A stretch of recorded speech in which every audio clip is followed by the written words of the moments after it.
Shouldn't be daunted. I think the way that they've done the organization is something that I am excited about and looking forward to. Cool. Just make sure, we're recording right now. And I've been actively excited about the possibility of setup and teardown. Cool. That's a good thing to be excited about, because that's usually the thing you're not excited about. 100%. It's the thing that makes these games stay on the shelf, right? Yeah. But not this time. We're recording. You've seen the preamble. Hello! Hi, everybody. Welcome to Room and Board. I'm Zach. And I'm Chris. And Arydia has finally arrived. In fact, it arrived about a week ago. No, you know it arrived? It arrived the day we went to Niagara. And then, so I got Yuval, my neighbor and not my friend, to go and grab it from the porch. It arrived an hour after I left Toronto. Wow. So, Arydia is a big campaign game. Yeah. So right? I won Arydia back on a BGG contest. Whoa! Way back, yeah. And see, this is my point. You should enter these contests because they are winnable. You've won like 4 of them, haven't you? Yeah, I won a few. Well, I've been very lucky in terms of contests. This is a sign about how few people must sign up for them. That's true. Well, anyway, I don't enter contests anymore, Zach. That's my point. My point is I don't enter contests anymore. I did this before I started doing YouTube, but I wanted to just say that these things are winnable. Now, Chris, the box looks enormous in the picture I'm looking at right now. Yeah. Is this an optical illusion? No, it's pretty big. It'll be a bit as big as Gloomhaven, for sure. But, really? Yeah. But I didn't pick up the box. Is it as heavy as Gloomhaven? Yeah. You try. Pick it up right now. Yeah, you can't. I can't. You can't. I'm not in the right position. No, you can't. All right. But I'm super excited because Zach said that he wanted to do, wanted to play it with me, and I was like, great. We'll come over, we'll play it, we'll try the quick start. I've also heard that you can play this just out of the box. You don't have to read many rules. Oh my goodness gracious, look at this. Holy. Look at this beauty. Oh. Look at this beauty. Let's put ourselves more on the screen. Throw it on my computer. There we go. Oh man. Yeah, who needed that box anyway, right? It's not like I have many things that I could have packed up in it. Oh, really? No! I mean, what do you expect? What did I anticipate when I invited Zach over for an unboxing? That's on me, really. You got a paper towel? Oh, no. Yeah, it's above the stove. Oh, that's okay. At least it didn't get on the rug. I should have expected such an explosion. Such is life when you unbox games with Zach. You can't say that doesn't look cool. Oh, it does look cool. Oh man, this is so heavy. And so with this, anyway, the point is that I also got the Epic Hunt, which was like a small little expansion, and then I also got the Small Bodies expansion in this box as well. Wow, and they've all packed it together, eh? So it's all been packed together, yeah, correct. So it should be in the box. The Small Bodies is literally just what it sounds like if you want to be a halfling. Okay. That's small bodies. Different miniatures. It's the smaller versions that you can put your little heads on. What? Because you can custom it. You pick your head, you pick your character. Chris, stop talking to me. The box is in front of us. We can look at it. We can be surprised. All right. I want to titillate you. Normally, that's the reason I invite Zach over. I say, hey, you want some more titillation? Come on over tonight, baby.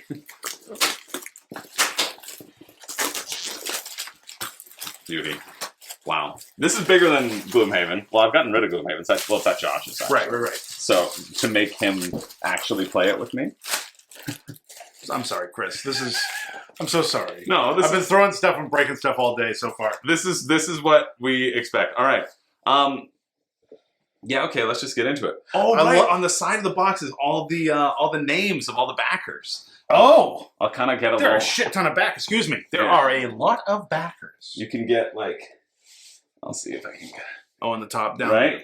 All of these are, people's names. Let's shout out some people. Carlos Anon.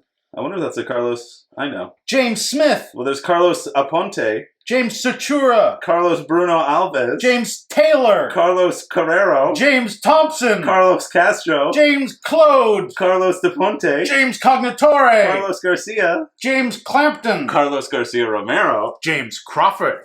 Carlos H. Benitez. I think we've established, Chris, That only people named Carlos or James back to this game. I know. I just want to see who wins. I want to see if I win or you win. What do you mean win? Well, if you run out of James, if I run out of Carlos. Oh, I've just been picking random things. This entire side is James, Chris. Oh. Wait, and if I go all the way to the bottom. This whole row is Carlos. Yeah, we have. Oh no, there's a Jason Hancock.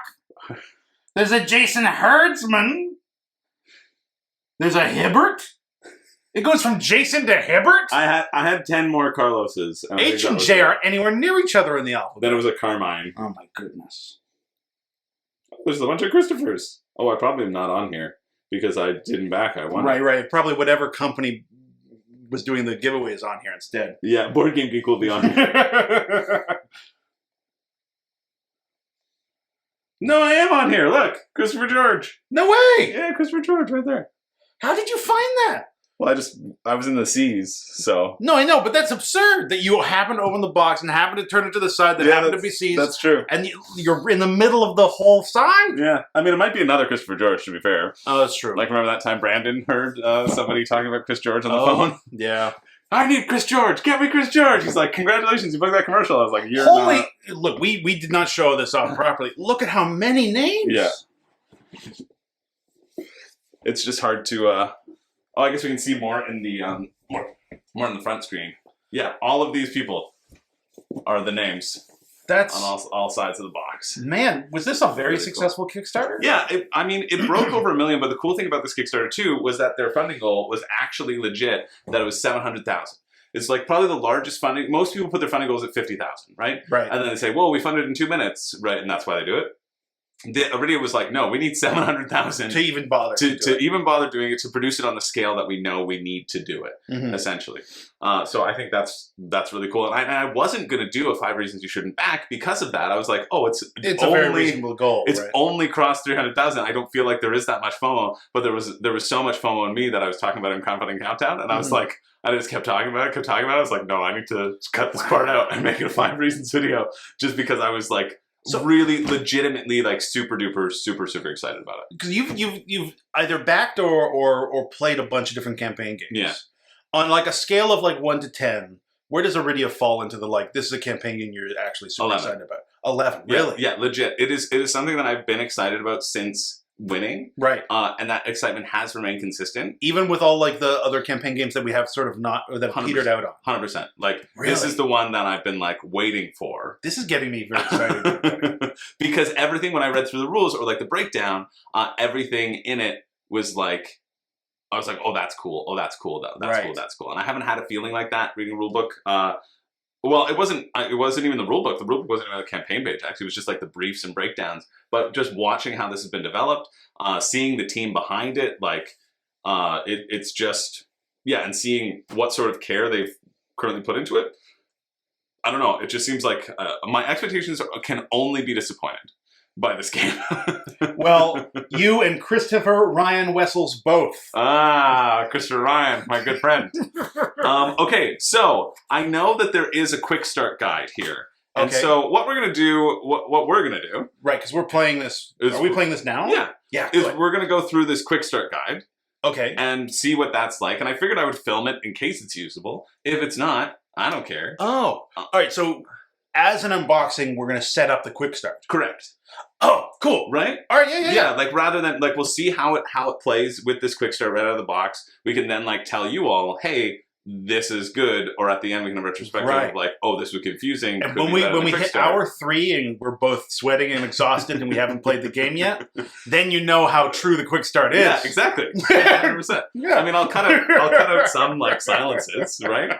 No, this is fun. I like this. Okay. Yeah. All right. So we have the quick start guide and we have the actual rule book. Yeah. Now, sometimes with these campaign games, the quick start guide is like the only way to learn the game. Yeah. And like the actual how to play is not really in the rule book. I believe this is similar. I believe the quick start game is from all the updates, what the updates have been telling me, they're like, you don't have to read the rule book. They suggest do the quick start right away. And that is the optimal way to learn the game. And some people in the Discord as well have said that it's a good tutorial. And they also said it should take like maybe an hour. So if you and I are just talking and hanging out, probably 2.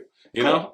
All right. So let's first follow the instructions. Let's follow the instructions to the letter. Welcome to Arydia. The game is a cooperative adventure that will have you blah, blah, blah, blah, blah. Do we read everything? No, well, like, you don't have to read it out. Like, you and I, like, we're not doing this for them. We're doing it for us. Okay, I wasn't sure. There are 3 cameras. So I wasn't sure. No, that's the computer. Oh, okay, 2 cameras only, but this is a normal day.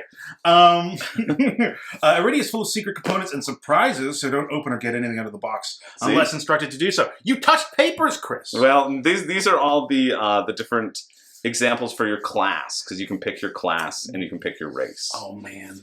So we're going to have to pick our class. Stop exciting me. All right. Okay. First, place the 3 punch boards nearby for punching tokens and items as needed. Then get out. As needed. Great. As needed. I love as needed. Leave them in the boards. Yes, I love as needed. Great. As needed is a fun word or phrase. Set out the XP and event tokens, which I believe are probably these. Well, does it say? It does not say. It says, oh, actually, yes. They're no? So there might be things that you have to punch. They might be things we have to punch. Right. So Chris, I'm going to hand you these. You know what? Yeah, giving me these over you is the better choice. Right, because you know what I would do, Chris? Yes, you would punch everything out and throw it on the ground. I was going to say I would tear the punch board until the things fell out. Yeah. But that is true. Oh, yeah, because here's the XP stuff. Like, right, so punch our XP things and punch our little exclamation marks that are purple on the other sheet.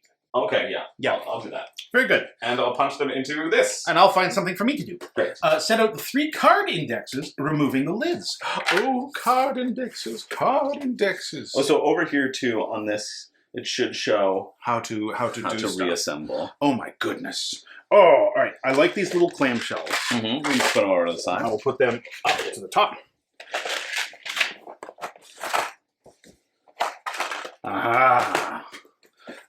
This is a little piece of paper, which I don't think we need. Great. Yeah, I think that's just to help for packing. This is a lid. That's the card index. There we go. Okay. I want you out. Oh, it's going to go everywhere, isn't it?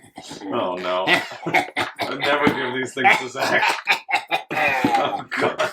You see what I have to deal with on the regular, right? All right. Set out 3 card indexes, removing the lids. Yes, to make spilling more easy. Yes. I know you joke about these things, but I also know, like, it's very real. Man, I was painting yesterday, Chris. Yeah. Oh, we should show that off. I was painting your Monster Hunter mini. Yeah, thanks to Shardius. And I was like, oh, I want orange, I want red, I want some greens, I want some yellows. And I set all these paints out, and I knocked over all my red. And so it just spilled everywhere. Don't get Games Workshop paint pots. They're terrible. This is what Zach was like, yeah, I guess I'll paint something last night, and he just does this, which is just so offensive to me.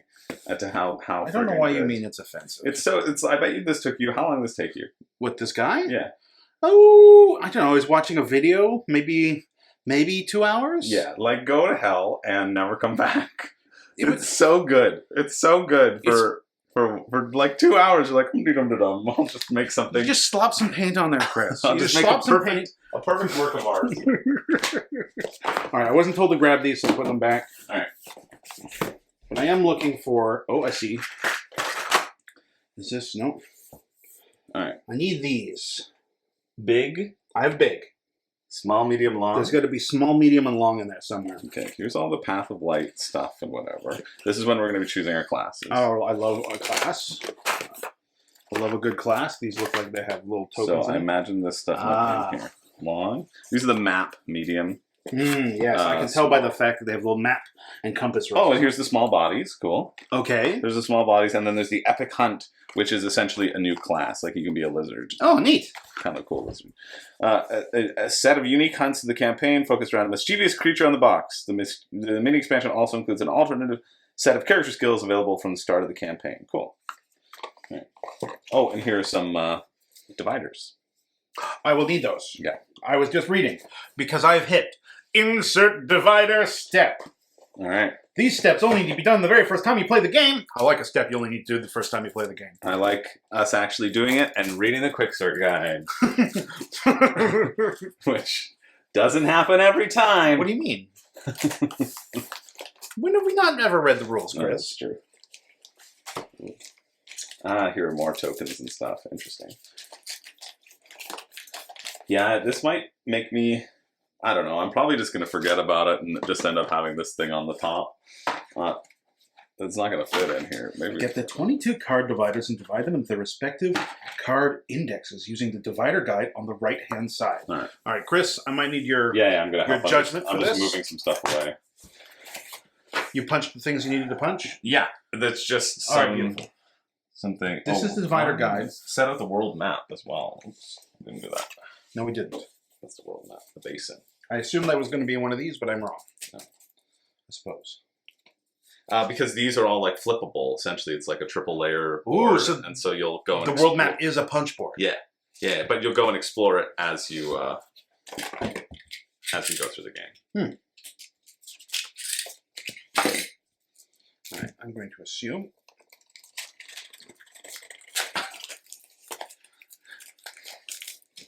Yeah. Mazel tov, it's a boy.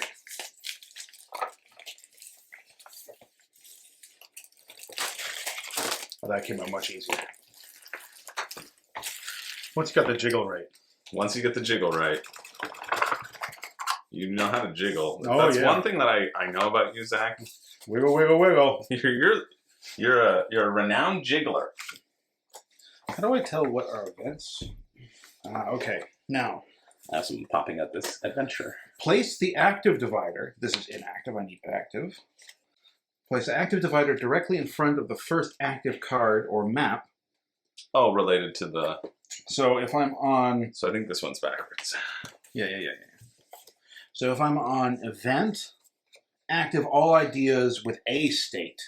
So I go until I find B. To set up, you've got this. You put your active ones in front of all the stuff that says A, and then back here, there's the inactive ones that are B. That feels fairly intuitive. So intuitive. We got it on the first try. I got it on the first try. I don't know what you were doing. We both got it on the first try, is what I'm saying. Chris editing out is incompetent. Well, no, I thought you were saying that you were taking the active one and you're putting it in between the active and the edit. We can rewatch the tape. That's what I said. Chris. Okay, IDs 1 to 12. Right. And what's job? Job is none. Inactive all cards. So we don't have any jobs to start. The organizational paradigm shifted halfway through. Okay, beautiful. It did. It did inactive travel for me. All other cards. Mm-hmm. Oh, and I just love that these, you take the lids, plop them back on. Will the lids not crush these little No, tabs? they shouldn't. Okay. They shouldn't. If they do, I'm burning the game. Good. I will see y'all in 10 minutes. Keys, which are probably key items if I know anything about playing RPGs. Well, you might know one thing. Okay, great. We've inserted the dividers. We're ready to begin the game. I will say, Chris, this is giving me ISS Vanguard flashbacks. Is it? A little bit. All right. Well, don't you worry, because we are ready to begin the game. Oh, we're ready already. That's what it says. Now you're ready to begin the game. Oh, wow. Look at that. Everybody, we're ready to start. Great. There's your unboxing. Oh, God, what is this? Okay, this is just a component breakdown. Okay, So- yeah, well, you didn't need to see an unboxing. We're going to show you a picture of what was in the box. There's all the components. No, like, just for myself, Chris. Yeah. And maybe for those people out there, what is still in the box that we have not removed? Okay, so we've got, well, we haven't removed this yet, technically, but we did in order to take things out. We're going to be choosing our path, right? We have different paths that we can go down. Mm-hmm. We choose our, class, and then we're going to choose our character. And then there's a couple, so there's a bunch of these boxes to choose when you pick your path. We'll get one of those. Looks like little item chests. Little item chests. And also we're going to have a bunch of figure boxes, which we're not allowed to open until we're directed. Why are you opening it then? Well, I'm not opening it. We've got this thing. You punch them out. It's like an advent calendar? It's like an advent calendar that you pop the figures out, and the figures are painted. I've never heard prettier words to my ear. I know. Advent calendar, that's not going to mean more work for me. I love it. Yeah, well, because before you came over, Zach, I went through all the minis and I painted them all myself. Good, because you're the better painter. Yeah. Okay, so let's keep going. So these are all the components. Who cares? Yep. Boom. Character creation. I like creating a character. Draw. Event 00001. It's probably at the very front of the deck, Chris. 0000001. 0000001. 0000001. Ow. What? L1. Oh, wait. L1. We were also supposed to do dividers for these, weren't we? I don't know. I'll think about that. Get the 8 map dividers, 2 of each map size, and insert them into their respective boxes using the divider guide. Okay, well we're not going to create the character just yet. No events yet. No events yet. Oh, I see. They're already in the box. So we need to de-sleeve. Yeah, we just need to open up these. De-glove these. De-glove them. You're right. Yeah, I heard that the only thing that people didn't really like are these map tiles. Oh yeah. Because they're kind of fiddly to kind of push back in, and you're going to be pulling these map out like very similar to ether fields. Okay. Like these are locations. These are locations, and then we're going to go and explore. So we'll have our world map up here, and I mean, I guess I'm coming in with a little bit more knowledge of the game, just having like been excited about the updates, whatever. Like, but I think attention to the. I think if you buy a game that's a campaign game that's as expensive, you should probably pay a little bit of attention to what the game experience is going to be. I don't know. That's just me. No. Okay. I like that quite a bit, actually. That feels pretty good. Yeah. Okay. Great. So it's the first 2. Insert them in respective boxes using the divider guide. So the divider guide. Oh, place the active divider directly in front of the first active card map, POI 1A or THR 1. Place the inactive divider directly in front of the first inactive card map. Card map, yeah. Boom, boom. But we don't know it doesn't say medium. Oh yeah, medium right here. Medium, small, large. All IDs with state A start active. Right? Medium, small, and large. Oh, okay.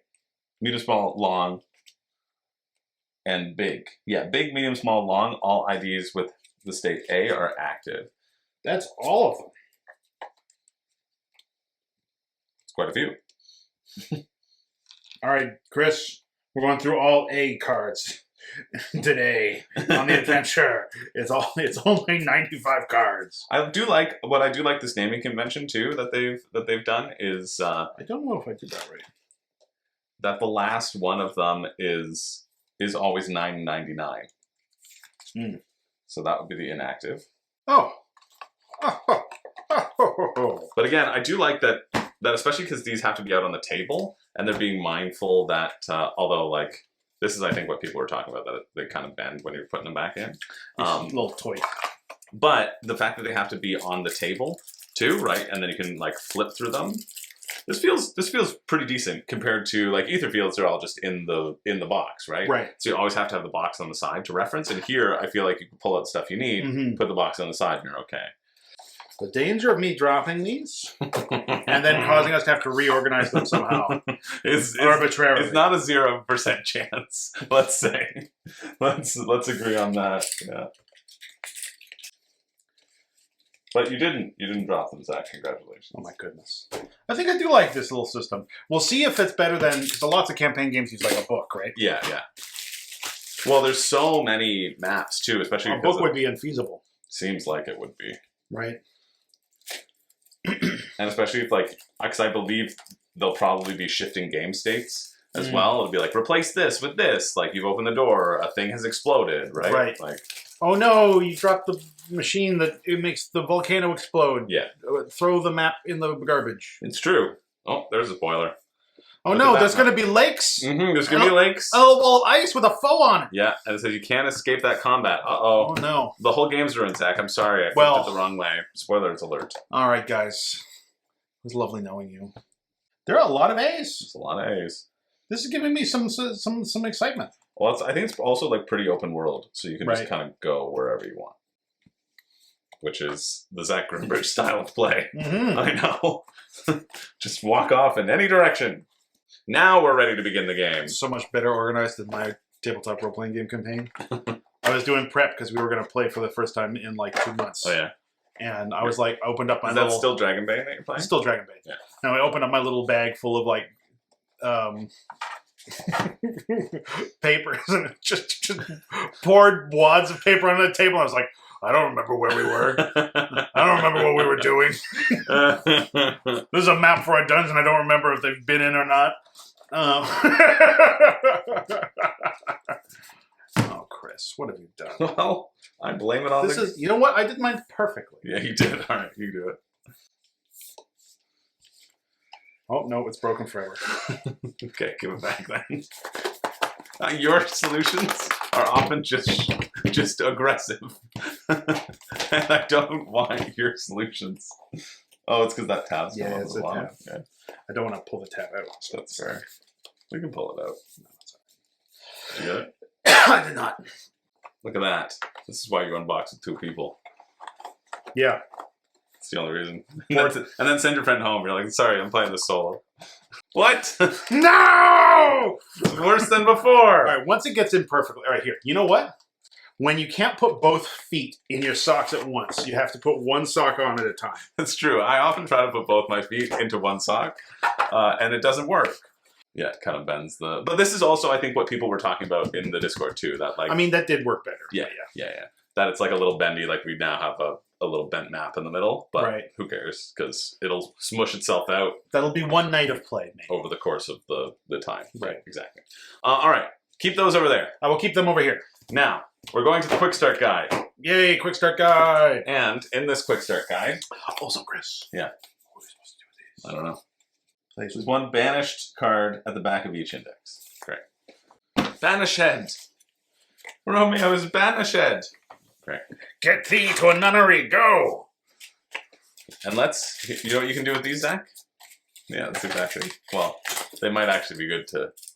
You know, when we're reboxing it, we could... maybe we could... Alright. Character creation. Draw event 00001 00001 00001. Okay, boom. And read the first 2 blue narration boxes out loud, as well as the red rules text. Dawn, the paths we dare tread, the words echo in your mind. You blink. Was I reading on the right side of this? Yeah. Okay. I think. Yeah, the 2 blue boxes. You blink black sleep as dawn pours into your threadbare tent. We blink black sleep? Yep. Exile isn't nearly as romantic as it sounds. We're exiles. We're exiled. Today is the great thaw. The hunt should start soon. Oh. With a little luck, your training will pay off and you'll be home before harvest. The last 2 weeks have been grueling, but your mind and body have begun to toughen. You affix the brass pin to your chest and think about the path that we've chosen. Well, what path have you chosen, Zach? Each player now chooses a path and continues on the character guide. See the quick start guide. Once the player is finished, do this little arrow flippy thing, which I think means flip the card. Yeah, okay. So collect each path from its tech box. We have... Oh boy. This is honestly the most stressful part because... Because you're setting your doom for the rest of the campaign. This is it. I mean, we know there's no changing. Oh, DOS. Don't open until directed. Okay, cool. Ooh, look at that. No, don't look. Don't even show it to me. I don't even know it exists. All right. Chris, when you play, do you play many like computer role playing games or anything like that? Yeah, sometimes. What's your default class in like a Diablo? Or whatever? Well, in Diablo, that's tough. So okay, I'll go through my Diablo history. I want you to pick the class first. Okay, is what I want. Then I want to pick something that is not that. All right. Because then that gets me more excited. In Diablo 2, I was barbarian all the way. But then I'm always like necromancer if I can be. Right. And then in Diablo 3, I guess I started with barbarian, which I liked. But I think in a computer game, it feels different than like a game. I never feel like I want to be the warrior or the barbarian in like a... Right. Even though like playing Master Darkness 2, I was like, well, barbarian sucks, but the rage... And then you really enjoyed it. I really liked it. Me like Smash. But, so I don't know. And then in Gloomhaven, when I was playing with Josh, he picked the mage and I picked the rogue, and that sucked because they were both like really incompatible with each other. Right. Well, they're not really, but he wanted to always be far away from the action, and the rogue got buffs by standing next to an ally. When they're playing with 2 people, I'm like, okay, he's not in the action, I can't do any of my moves. That's interesting. And I also had a secret goal to die a number of times, and I could revive. But I wasn't trying to like tank the game. I wasn't trying to tank the game. I was trying to like die right at the very end. Right. But anyway, that I think really impacted our enjoyment of Gloomhaven and was part of the reason why we stopped. Right. Because it was that weird like synergy. Mm. So you want to make sure that at least us, we have at least some perspective synergy. Mm-hmm. Okay, I don't know how like restrictive these classes are going to be. Well, we can read the description. It says take the tech boxes.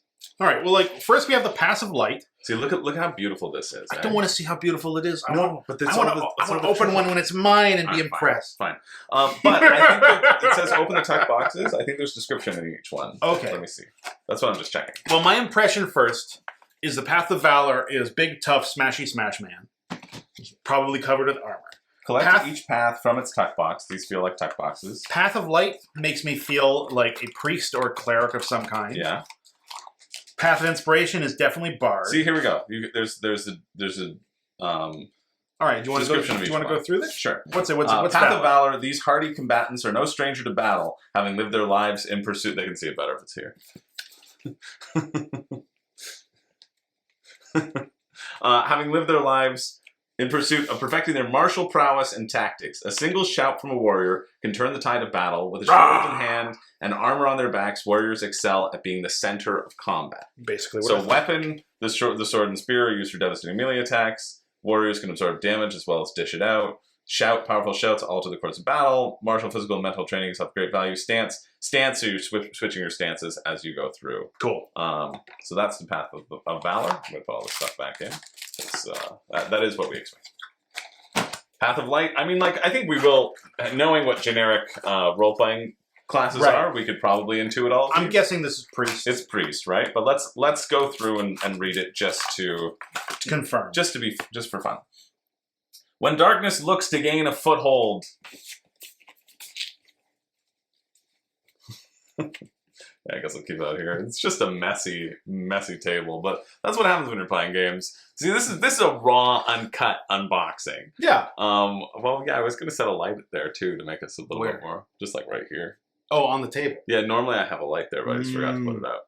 We're fine. This is a raw, uncut unboxing. Okay, Pat, I'll do that when Colin comes over. Okay. When darkness looks to gain a foothold, clerics are there with staff in hand to illuminate the world. With mastery over the healing arts, allies can feel safe should they suffer any injury. The cleric's understanding of tactics makes them well suited for any position on the battlefield. And so there was a huge talk about this game playing solo and wanting to make sure that all classes were still fun at the solo level. So you can play solo. You can play solo cleric, not using multiple characters, but using one character. Yeah. This makes me very confident for us being able to make anything work. Yeah. I agree. And I know that was a focus that they talked about in the updates. Whether or not it comes through in the design, I don't know. But a lot of people were talking that, especially about the bard. The bard is specifically good at soloing stuff. Well, no, that the bard is like buffs, right? You're playing your loot to buff your allies, as which makes sense for a bard, right?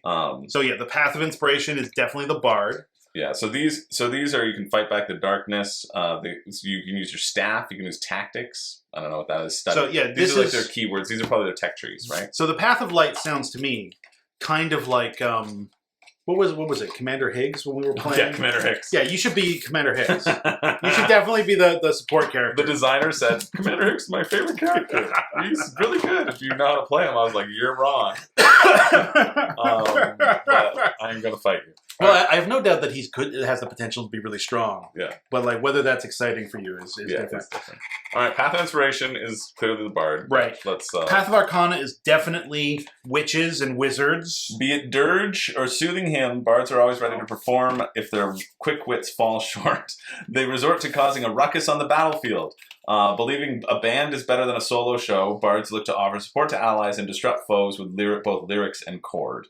So hymn. So you can bring back, you can do health, you can do battle, you can set fire in your allies and fear in your foes with music for battle, make your entrance and get out before you're missed. The tongue can make peace or start a war, so potentially more like...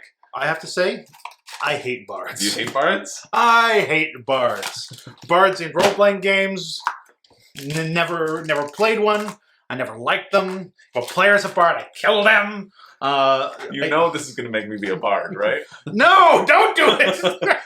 You know that I was leaning the most towards being a Really? bard. I was like, yeah, I love bards. I love the idea of bards just because they're in the arts. I think it's so silly. I think it is like do do do do do do do do do do do. Now, I don't know if I have the energy that I want to commit to making up a new song for every battle. Oh, God. And that is the only reason why I may not pick the bard. But we'll see. Path of Arcana. Tines in hand. Mages attuned to their arcane can strike from a distance using elemental powers. Mages slash with magically enhanced S-stocks while drawing mana from their ledgers. Unrivaled at battlefield control, they displace creatures and even manipulate reality themselves. So they're like swordsman wizards with tuning forks. Yeah. The mage is never without their forked wands. Bring forth the very elements to do your bidding. Time and place can be manipulated. All manner of learning can be gained through tomes and dedication, combining the arcane with mundane for incredible effort. I'm just going to go ahead and give this to you right now. On the one hand, I love swords. On the other hand, the fact that they're fighting with tuning forks makes them so much like a bard that I despise them. Oh, really? I don't know. But I am very excited. My favorite thing ever was in D&D once I played a dwarf. Yeah. Who was a wizard. Yeah. And I refused to cast any spells, and I just carried a battering ram around, and it was the best. It was the best. Because also as a wizard, you have no health, and you have no strength stats, and so I was just running around bashing doors open, hitting people with a battering ram. Best character ever. That's very funny. Anyway. Path of Shadow. Never heard and rarely seen, these masters of stealth are ruthless in combat. Equipped with a variety of traps and tools, rogues never shy away from using devious tricks. While hidden, rogues look for openings to strike fatal blows, then slink back to the shadows. It's the assassin class, It's right? the assassin class. Silence, tools, you have a bunch of tools. Right. You have vials, so poisons. You have tricks, you have blades, you have stealth. Those are your keywords. Essentially. Path of Wandering, which looks like Ranger or Hunter. Or sure. He's one of the Dunedain.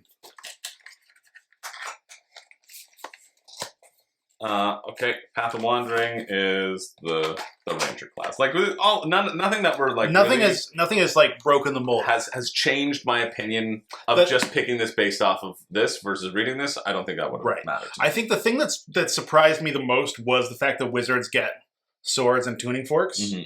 But other than that, they'll feel kind of generic to me. Yeah. Rangers of the Wilds stride with knife in hand, letting no terrain slow them. With an arrow knocked in their bow, these hunters are unrivaled at long-distance combat. Survivalists at heart, Rangers have learned from bird and beast how to live in harmony with nature. So their keywords are bow, hunting, survival, knife, and stride.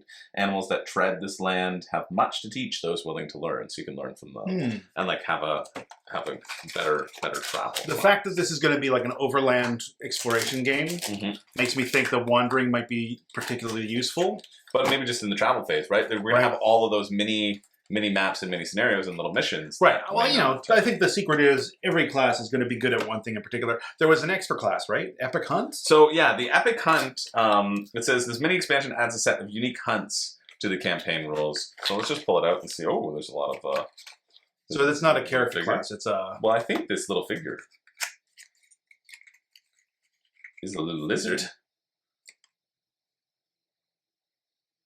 Chris, do you remember the first rule in the Quick Start Guide? I don't care. It said don't open anything that doesn't tell you to open already. But it does make me... I love that it's friggin' pre-painted. God.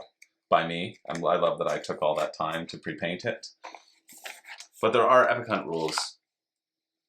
The Epic Hunt is a mini expansion for Arydia the Path We Dare Tread. There are 2 modules included. A set of 9 alternate character skills. Okay. Right? So that's why... One for each class. Okay. Yeah. A series of epic hunts which are added to the job deck over the course of the campaign.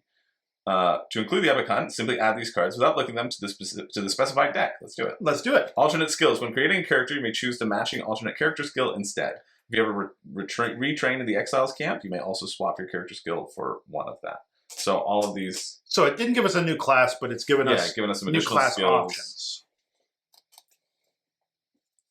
Neat. Well, while you are filing those into the deck, I'm going to pick a class. Yeah. Or how about you do that, because I want to set up a life. You want to file those in the deck? I will file those into the deck and not think at all about my class. And then you can think about your class later. I will think about my class later. It doesn't feel like I'm a Jedi right now with mind tricks. I think Chris might be a Jedi right now. Your mind tricks won't work on me. These are not the droids you're looking for. You will go home and rethink your life. I think I might try to become a fireman. Like, this video is going to be 12 hours long. Well, I'm gonna edit it. All right. I'm not gonna edit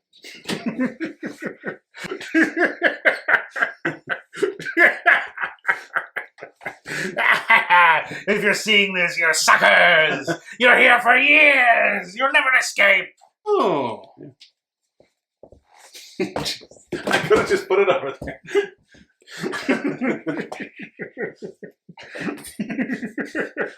I wish that this chaos that Zach brings was just for the cameras, but it certainly is not. When should I add it? The quick start guide will tell you when to do it. Well, I already did it. Can I add Epic Hunt to my game if I already started the campaign? Yep. If I already decided to make a character, can I just swap the skills? Yep. When should I open the box? It will be called for when you engage with the content. You already opened it, Chris. Great. You fool. Well, I wanted to look at the... We knew what it looked like on the outside. It looks like that. We didn't know that was what was in the box. Yes, I knew that was in the box because I saw the update. Right, because you painted it. I painted it. All right, right now, Chris. Okay. I'm curious about being the Path of the Wandering just to help us in the campaign. Yeah. No. Not because I'm particularly excited about it. No, then don't pick it. Okay. I'm curious about Path of Shadow because usually in games, being the rogue is the most fun. That's why I picked it in Blue Mage. It usually is like the technically the most complex, right? There's lots of ways to hide. Right. There's lots of ways to do extra damage. There's lots of ways to like manipulate stuff. So usually those tend to be like the most sort of involved. I know if I picked Arcana, I would just use the sword and ignore my magic. I don't even know if there was a sword. I think it was just the tuning fork. No, that's why they're holding a rapier, and it said what thrusts from their EP or whatever they said. Yeah, but I think I think it just mispronounced it. So if you're basing it just off of swordplay, let me reread it for you. Mages slash with magically enhanced S-stocks. S-stocks are swords. Right, there you go. Yeah. Okay. But I was just making sure that you knew that they were magically enhanced. So you'd have to be using magic on them anyway. Right. We're never going to play... There's not going to be any bards. I might be the bard. And I don't want to be Path of Valor because... It's just big. It's just so basic. Well, I feel like I kind of want to be it because I want to see if it's, you know? Right. So you're thinking between... one of these three is, I think, what I would go with. Okay. Light, Arcana, or Shadow? What is giving you the most juice?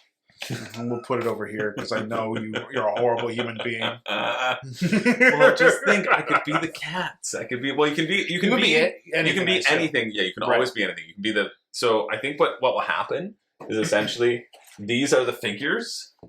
Okay. For like whatever you pick, you get that as a base figure, and you put different heads on them. You put different heads on them. This is so silly. I didn't want to see this. Let's pick your character first, and then we get to do this. Okay, sorry. I'm too excited. You're jumping all over the place. All right. Well, I really want to be the bard because you hate them. Okay. But setting that aside, because what are you actually interested in? Yeah, you know what? I was expecting one of these to jump out to me a lot more, and none of them did. Right. I'm very mid on every single class right now. So... I don't know. I kind of want to. Whatever you pick, I'll pick something that I feel would complement it in the standard fantasy thing, while still like picking something that would be enjoyable. Like I also am inclined for Path of Shadow is usually the build that I go for. Right. So I'm thinking about maybe do I deviate from that? Right. Right. Yeah, Arcana does seem a little bit the most unique out of the classes. I agree with you. I don't think I can do Valor. I think Valor's, again, too smashy smash. Yeah. If Brandon were playing, we could give him Path of Valor. You know what I mean? Yeah.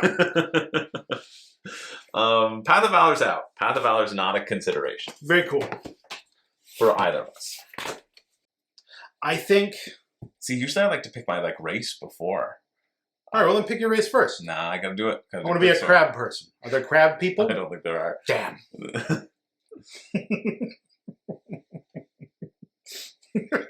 There are orcs, feelish, like the felines. Right. Slin, I don't know what they are. Fae, Lunari, dwarf, halfling, elf, and human. Mm. Oh, right. The humans, she looks like the young version of Maggie who comes on my channel sometimes. You know. And I was like, yo, what's up? Maggie got jealous when I said that. So I don't know if I play as her.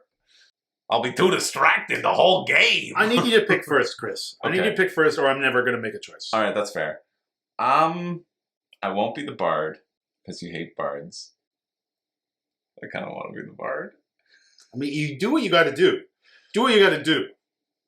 Like, we might be surprised. It might be wonderful. Mm-hmm. Well, that's why I kind of want to pick the bard to blow your expectations aside. Right. You know? This is so tough. I mean, know whatever you choose, you're probably going to be running to my rescue all the time. Yeah, that's true. That is very true. so that leaves me with Path of the Wandering, I think. Or the Cleric. No, I'm not being the Cleric. I'm not just spending this whole game just healing you. That is not something I'm doing. Okay. And I know that both magic classes will be able to do that, so I'm not doing either of those things. Okay. Oh yeah, bards could heal. I'm sure everyone's got a way to heal. Yeah. I'm sure the Ranger's got, the Wanderer's got some kind of like healing potion or herbs or something. I think I'm between Wanderer and Arcana right now. When I'm ever stuck like this... I know you pick one and then you see how it feels. No, I was going to say we need to just eliminate one. We can't decide which one we're picking, so we have to eliminate one. Okay. Clerics are gone. No one's playing Cleric. No one's playing Cleric. Yeah, I don't know. I don't think the Bard jumped out enough at me. Practice Lute. Practice Tanto. There's a Tanto. Because I could call it my little Tanty. It makes me think that Bard is sort of like a half samurai class. Because Tanto is like a Japanese... Oh, yeah. Like short sword, right? Right. Anthem of Vigor and Gutsy Dash. Right, so you can like buff yourself and like move forward. Yeah, honestly, let's see what your starting skills are. Mark and Snipe. That seems fairly simple. Lightning Bolt and Twin Missile. That does sound fun. Yeah, it starts with a sword and a tuning fork. All right. Sneak and Backstab. Yeah, also. All like very standard. Yeah. Starts with a dagger and bear traps. That's cool. All right, I'm pulling these guys back out to see what it started You can't waffle like this, Chris. Spin attack and shield charge. Also fun. Prepare bandages. No. And pummel. No. Never. I'm not doing that with you in the game. No way. All right. Pummel. Maybe I want to be You want to be the cleric? No. Should I put the cleric back out? We can put cleric back out if you're feeling cleric. No, because what I was just thinking was maybe I play cleric against type and just pummel. Get like an axe and whack stuff. Because playing against type is fun. Put this back in the box. Right. We're not playing cleric. I don't know. Yeah, cleric does seem fun. All right. We have to eliminate another one. I'm getting rid of... Wanderer. No one's playing Wanderer. All right.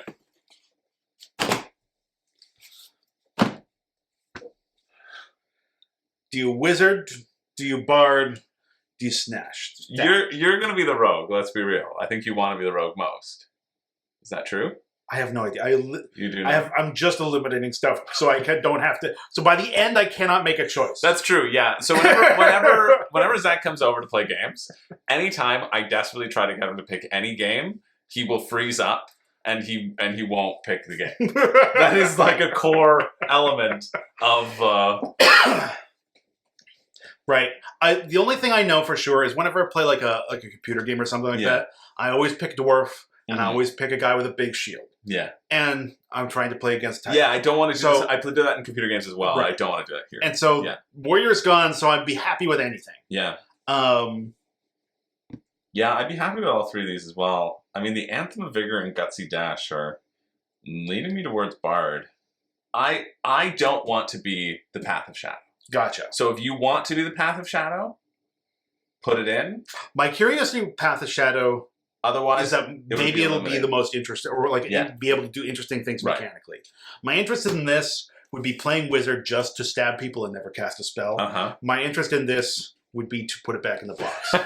So I think if you say no to wizard, then I'm Bard. And if you say no to that, then you're... So the wizard's in. The wizard's in. It's either going to be a wizard bard or a wizard rogue. Yeah, I think that's where we're at. And if it's a wizard bard, I'm the bard. If it's a wizard rogue, I'm the wizard. Right. I think that's the situation we're in. Yeah.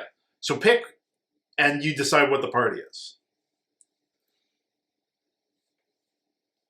You know, Wizard Rogue was the thing that I did with Josh, and it sucked. This is how we find out whether this is the better game. Then Gloomhaven? Yeah. That's a good case for putting Bard in the box. I don't know. Lightning Bolt and Twin Missile feel cool. I'm really never a wizard. This is how you manipulate someone into not being a bard. Yeah, that's true. I'm the bard. Really? No.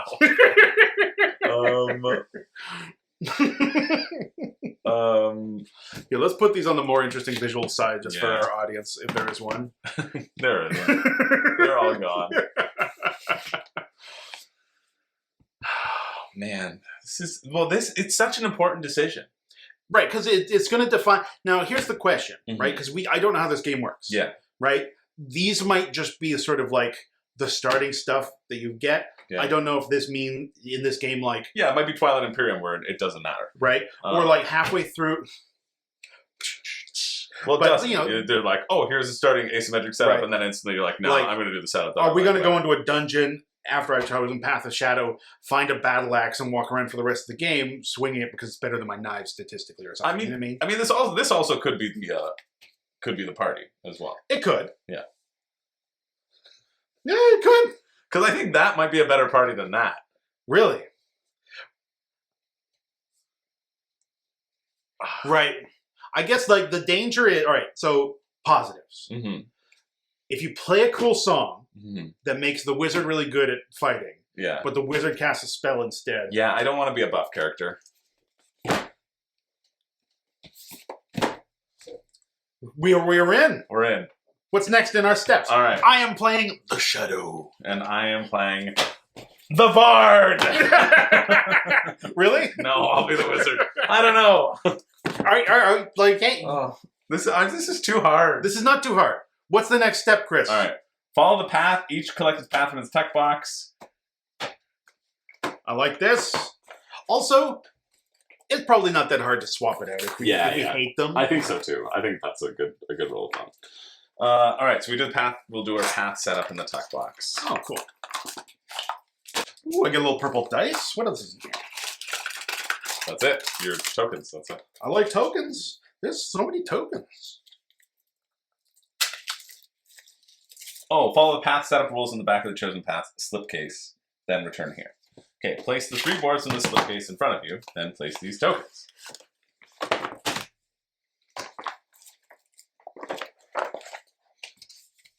Right? Like, look at, this is what I'm most excited about, is these slipcases. Like, look at how beautiful this is. And that you're going to be slotting in stuff. Chris, You're going to be pulling out your... I've just realized why I had to play the Shadow. What? It's all lavender. It's like one of my favorite Is your colors. color? Nice. Well, my favorite Beautiful. color is close to blue, so... Look at that. Look at that. These are very cool. Right? And just boom, boom, boom. All right. Are these? No, that's one board. Okay.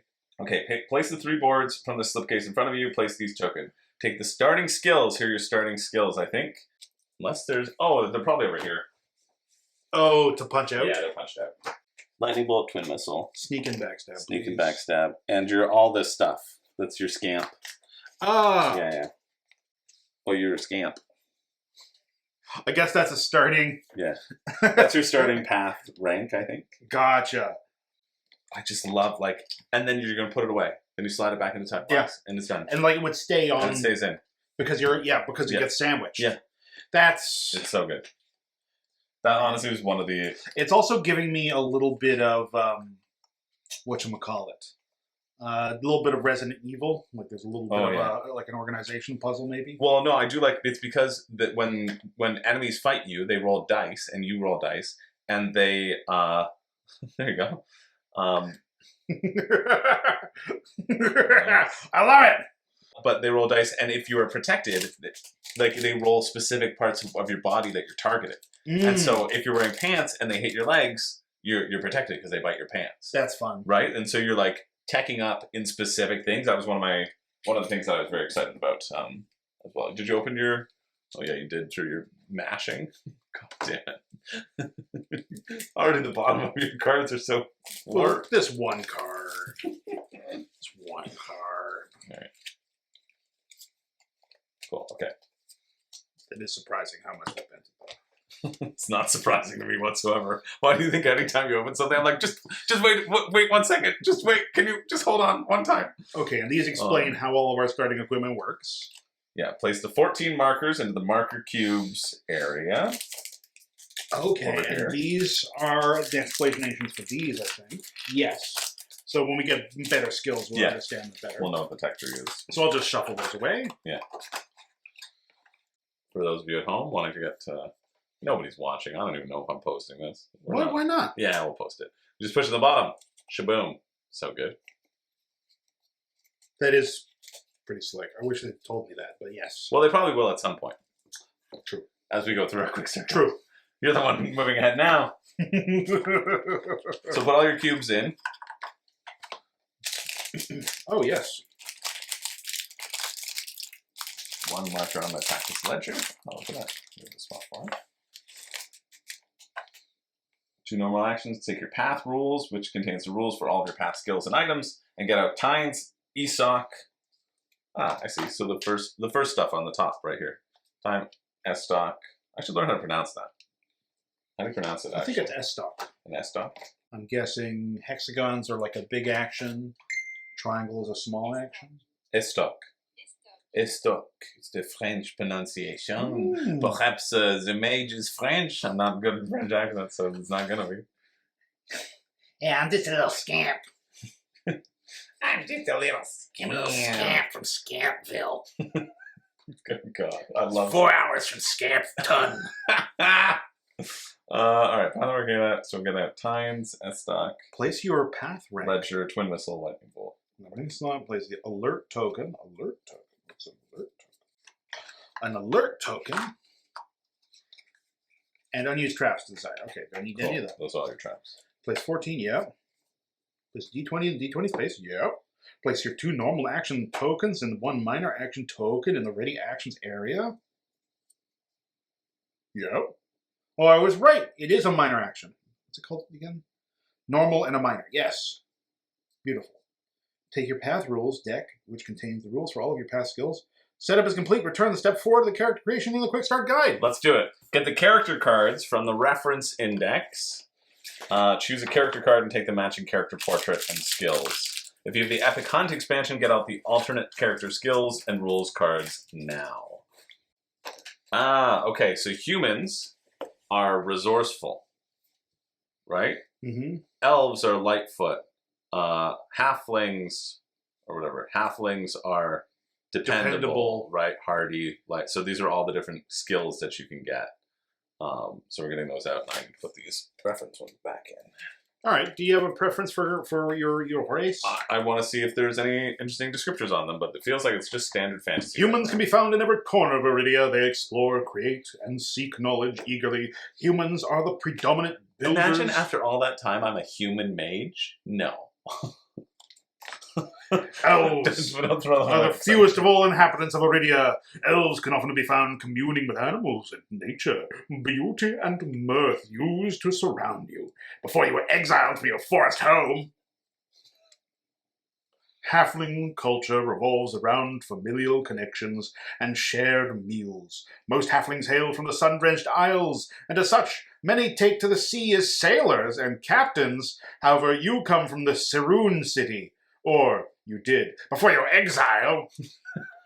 The heart of dwarves is in the mountains, and all their great cities are built within. Most dwarves belong to the 5 clans. Their importance of tradition, honesty, and family are central in the mountains you once called home. Before your exile! Yeah, move your stuff over there so I can lay them all out. Lunari. Yeah, that's good. Fine. The Twilight people of the Lunari are said to be ancient cousins of the elves. So these are like dark elves. Mm-hmm. Lunari homeland is the frozen west, a cold and unforgiving region. The Lunari settlements you were thrown out of was loud, ruckus, and full of life, with a bitter memory from before you were exiled. Orcs. Orcs of the eastern fens. You lived in fens? Have a strong tradition of competition and all manner of fair sport. In the east, yeah, orcs, famous for rugby matches. Orcs shun ridden mounts. Screw the donkey! You are no stranger to traveling by foot, as was the rest of your village from whence you came. Well, it doesn't tell us we're exiled.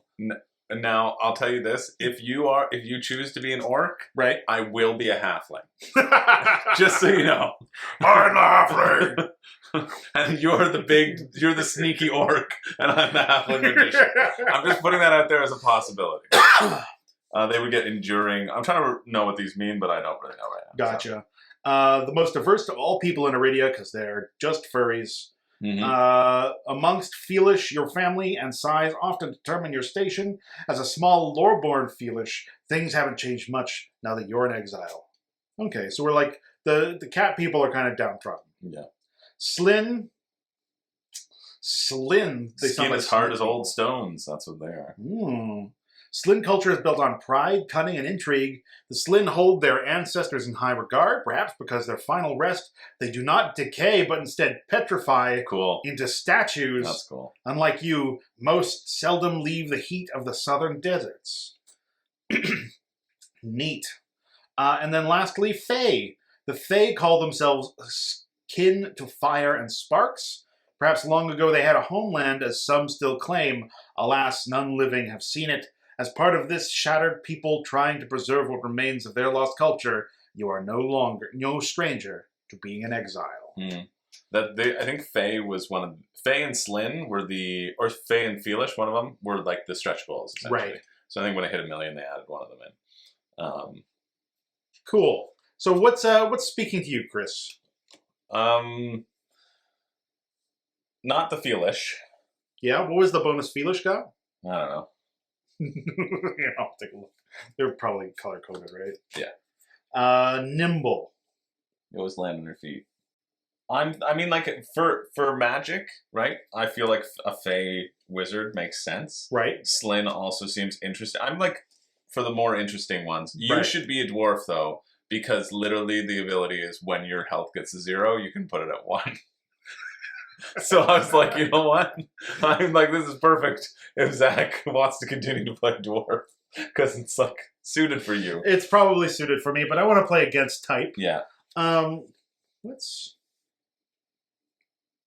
I mean, just like I am less inclined to be a human, I'm also less inclined to be an elf and a dwarf. Mm-hmm.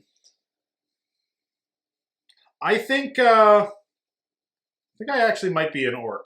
Yeah? Yeah. What's they get to do? Continue onwards when others would falter. Action only while out of combat. Cost a cube. Gain an endurance. Electric bolt that's green seems endurance-y to me. And refresh all travel tokens. Oh, so, you're just so he's like a good walker on the land. Yeah. Make you less inclined? That doesn't feel super orcish to me. But, I mean, maybe that'll be good for us getting around the world. You seem to be very concerned about us getting around the world. Well, the worst possible thing would be to have it a world exploration game when we're like, we can only move 1 hex. Right. We can only walk 1 space. Right. The Orc Wanderer. I'm going to be the Orc Wanderer. Well, I promised that I would be the halfling. Oh, go be the more interesting thing, Chris. No, I'm going to be the halfling. Really? Yeah. Well, especially because I have this small bodies expansion. With halfling small bodies, so I might as well use it. Right, yeah, that makes sense. And because I think you being the sneaky one and you always being able to find the halfling is funny. That's good. All right. So yeah, otherwise I would be a fae, I think. Cool. What was the Fae's special thing? The fae was, yeah, right. You cross things. Right. You level yourself up. God, this game's so good. Mystic. When using a skill, reduce that skill's cost by mana. That's really good. So you're just better at magic if you're Fae. Right. Especially because... I mean, we could make the deal where we be the 2 new guys. We'd be the... What you would call it? Cool. The Can I see Fae halfling's ability? They're green? Yeah, dependable. Everybody wants you on your team. Cost 1 to gain 2... HP, I think. 2 HP? That's what that triangle is. Although that HP seemed like health. Maybe those, yeah. Rust tokens or something? I mean, I could just be a small fae. Yeah. Like, well, literally a fairy. Yeah. Right? I think this will be obviously suited for the mage. Right. It's up to you. Yeah, I'm gonna be a Fae. You know what? I'm gonna. Oh, look at that! I'm gonna use the small bodies, but I'm gonna be a Fae. Cool. I'm gonna be a little fairy boy, I like it. as opposed to my normal. And I'm going to be a Little small fairy body boy. as well because orcs that are tiny are no, I don't. If you want to be small body, then I'll be a big body. No, that's good. All I right. do want to see the small bodies though. Place the character portrait, character skill, into your thing. Do you want to be? Oh, they're back and forth. Do you want to be male or female? I might be a female Fae. Yeah, he's not who I want to be. I'm gonna be an androgynous Fae, really. And you're an orc. I'm being an orc. God damn. Jeez. I can't believe Peace, Chris. Peace. it's every time. You big old fucking sausage finger. All right, here's orc and here's enduring. However, this is also where these extra things come into play, right? From the epic hunt. So instead of being enduring, if you don't want to have that travel, they're not associated with. you can be level-headed. See through the chaos of battle.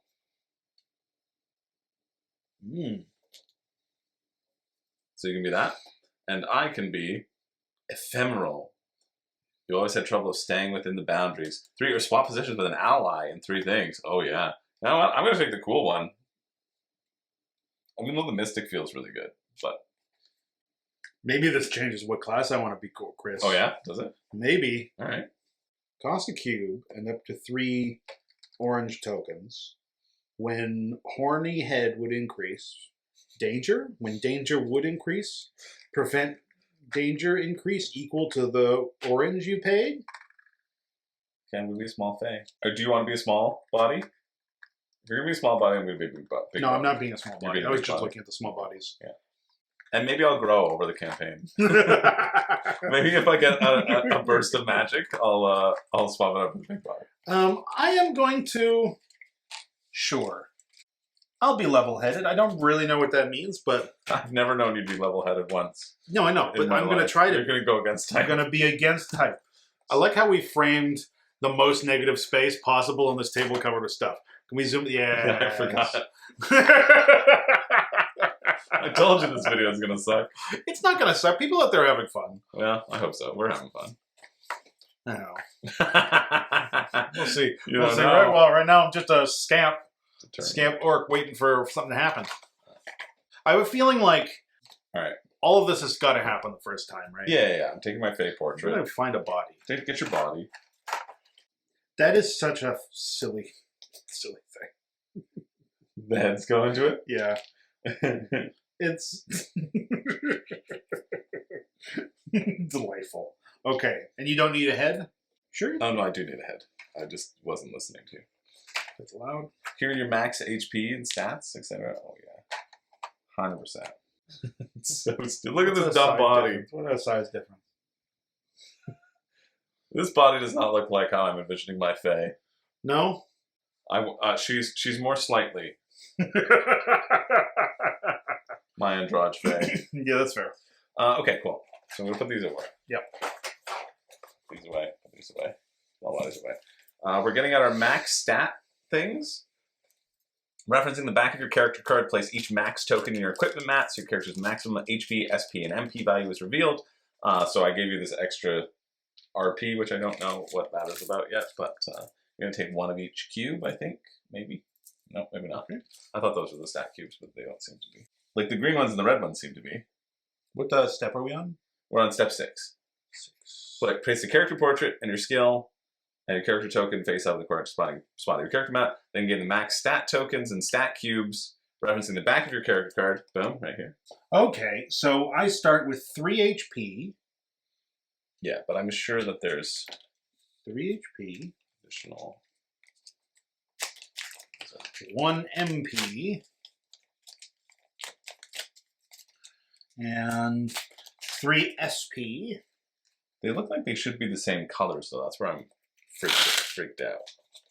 Do you think we're missing blue Mm-hmm. cubes? That's what I was looking for. But... Well, it would make sense because there's 4 of each of those colors. Yeah. And it's a 4-player game potentially. Correct. Yeah. HP is 1? Why squishy? Here, are they inside? Yes. That's a lot. It's a lot. Something else. Maybe those are armor. There we go. Those are the blue ones. Yeah, those are armor. So I think the ones that I bet they're all in here too. No, maybe not. Weird that they were separate because these are different things. This is where people were saying that like most of it's good, but then you have a bunch of tokens that you don't have a spot for. So people have made spots for them. Right. Actually. Oh, you can. Yeah, I'm not going to touch those yet. And I'm putting this. I don't know when this RP comes out, but I'm just putting it up there. Right. So that'll block me from going any higher. Right. Because then when you take damage, so I only have 1 health. Dang. That will block me from going any higher than that, and that will block. Okay. I quite like that little system. Mm. Yeah, that's cool. Because then you remember, and then just move it up as you go through. I can't believe I have 1 health.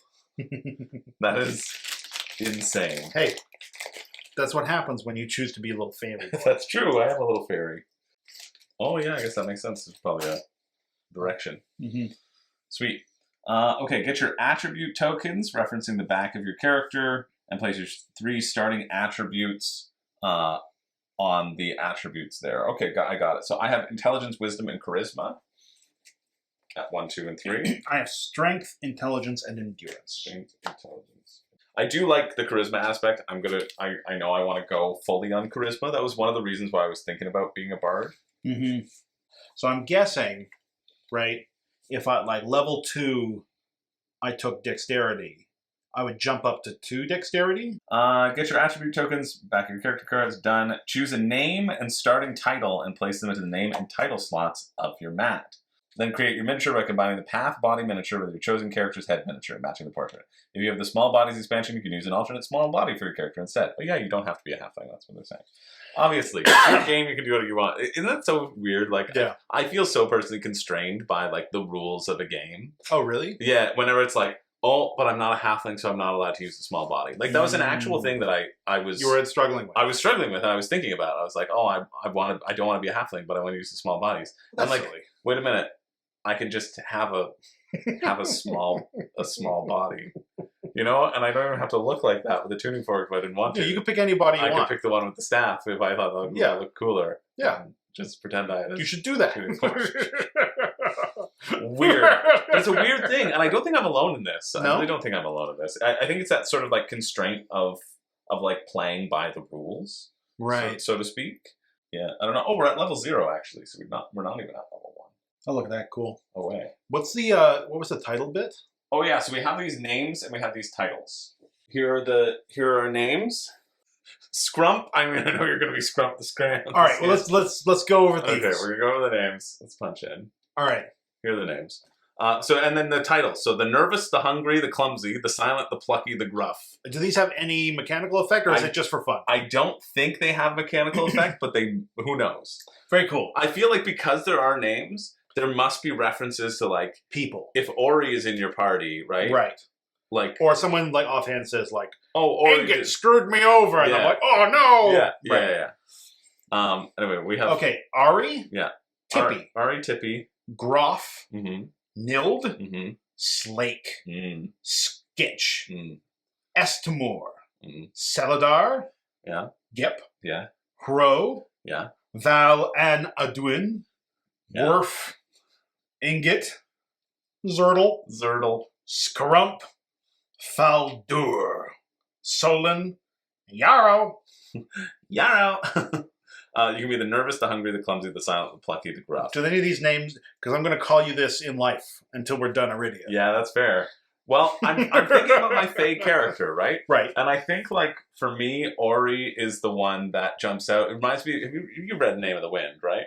No. Patrick Ruffins, yeah, right? You've never... I've never read it. I've started it like 4 times, but I've only gotten like a little bit in. Oh, yeah. It takes like, I think 70 pages for me. Yeah. Before I was like, it's fine. And then I was like, this is my favorite book in the entire world.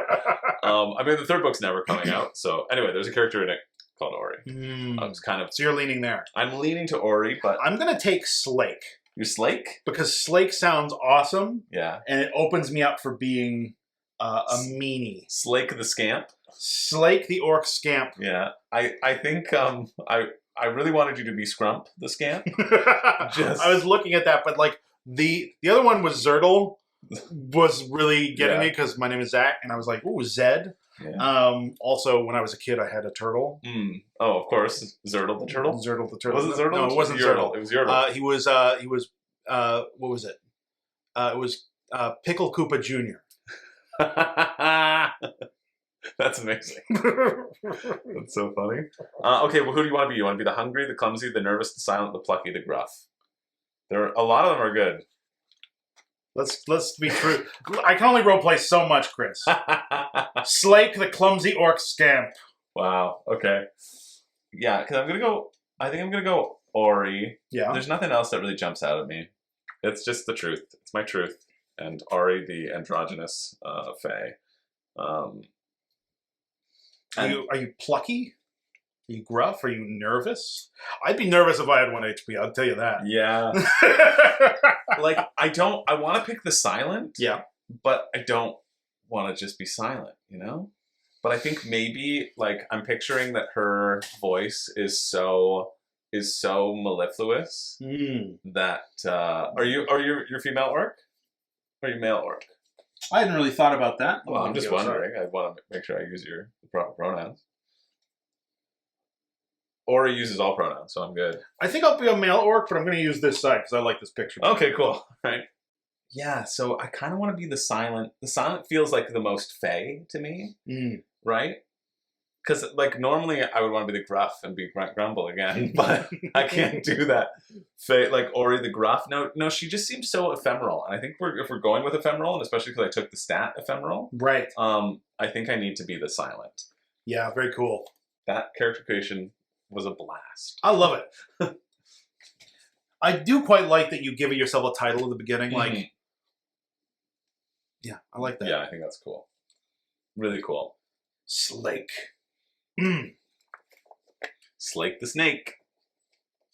Okay.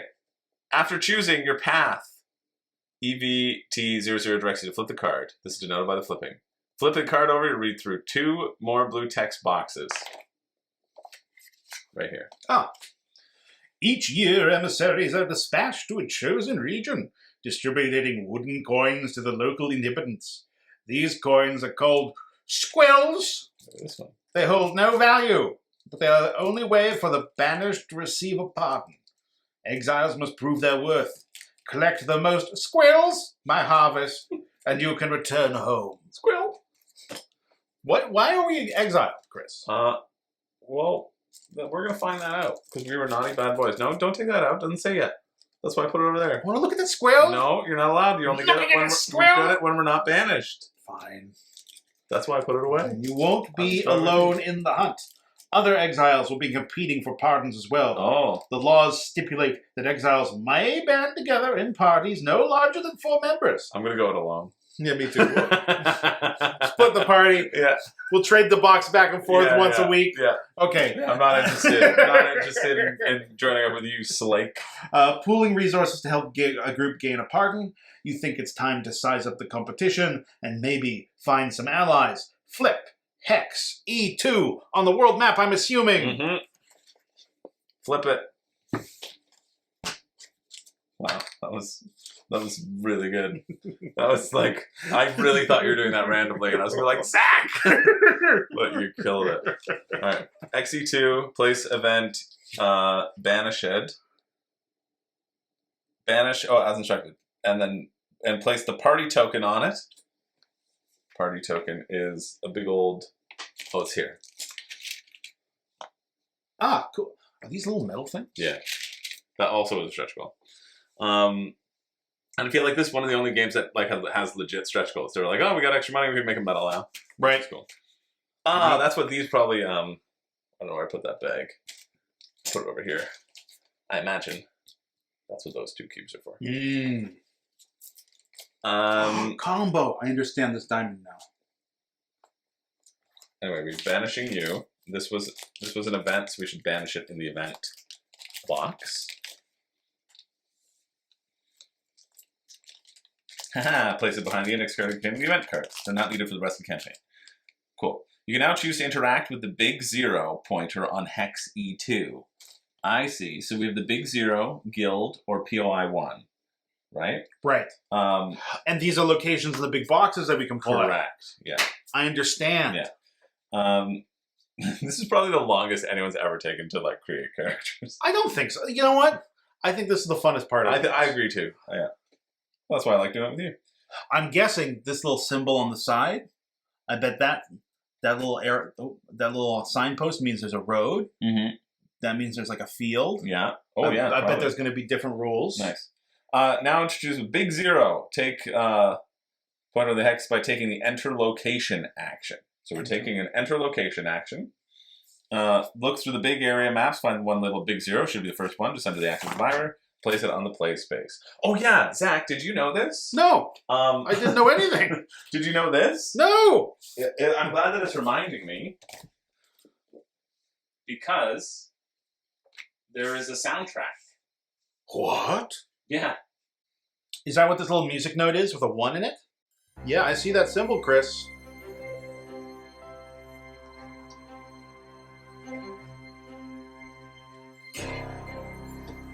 No way.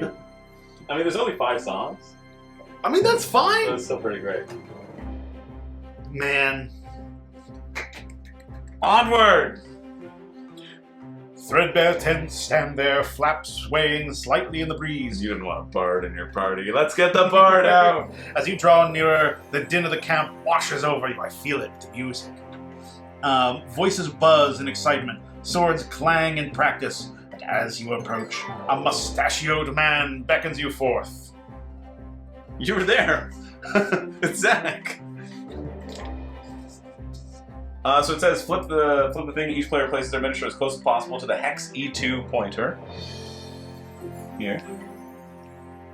And then this is where you enter the location because there's an event on the map. You must place an event token on it immediately. That's what these are over here. Neat. Chris, do you have the ability on your magical device to punch it? Oh yeah. Oh, look at how it's framed, Chris. Hey, look at that. It's almost like we planned this. Almost. Or we can We did not pull plan out to if we wanted to see. Not planned at all. We wanted to see. Our stuff? Yeah. Our stuff hasn't changed since character creation. They heard about that for an hour now. That's true. And if there is a, Oh, do you want to go up and back, up and down? I could do there. If in case that like it's visible. This is our world map. You know what? That's And you know what not I bad. can do? I can reframe too. Yeah, that seems kind of That nice. seems good. Okay, Yeah. See, thank goodness Zach cares about your thing. I've forgotten about you. I haven't. I love you. You're my heroes. Okay. The event location action is now complete. You're ready to start moving around to the map and interacting with what's on it. Okay. Here we go. Non-playable characters. Adventure mode, unlike combat mode, it's generally free form. In adventure mode, actions can be taken consecutively and without a set player order. Let's get to page. Just continue. Yep. Just putting it out so I can read it. In adventure mode, move your miniature adjacent to NPC 0. And then take the interact action to talk to the NPC, which makes you the active player. So, does it cost resources or anything to walk around this map, or do you just move around where you want to be? Yeah, that seems like it's missing a few steps in this quick start guide. Right. In terms of the actions that you can take. Was there anything in your...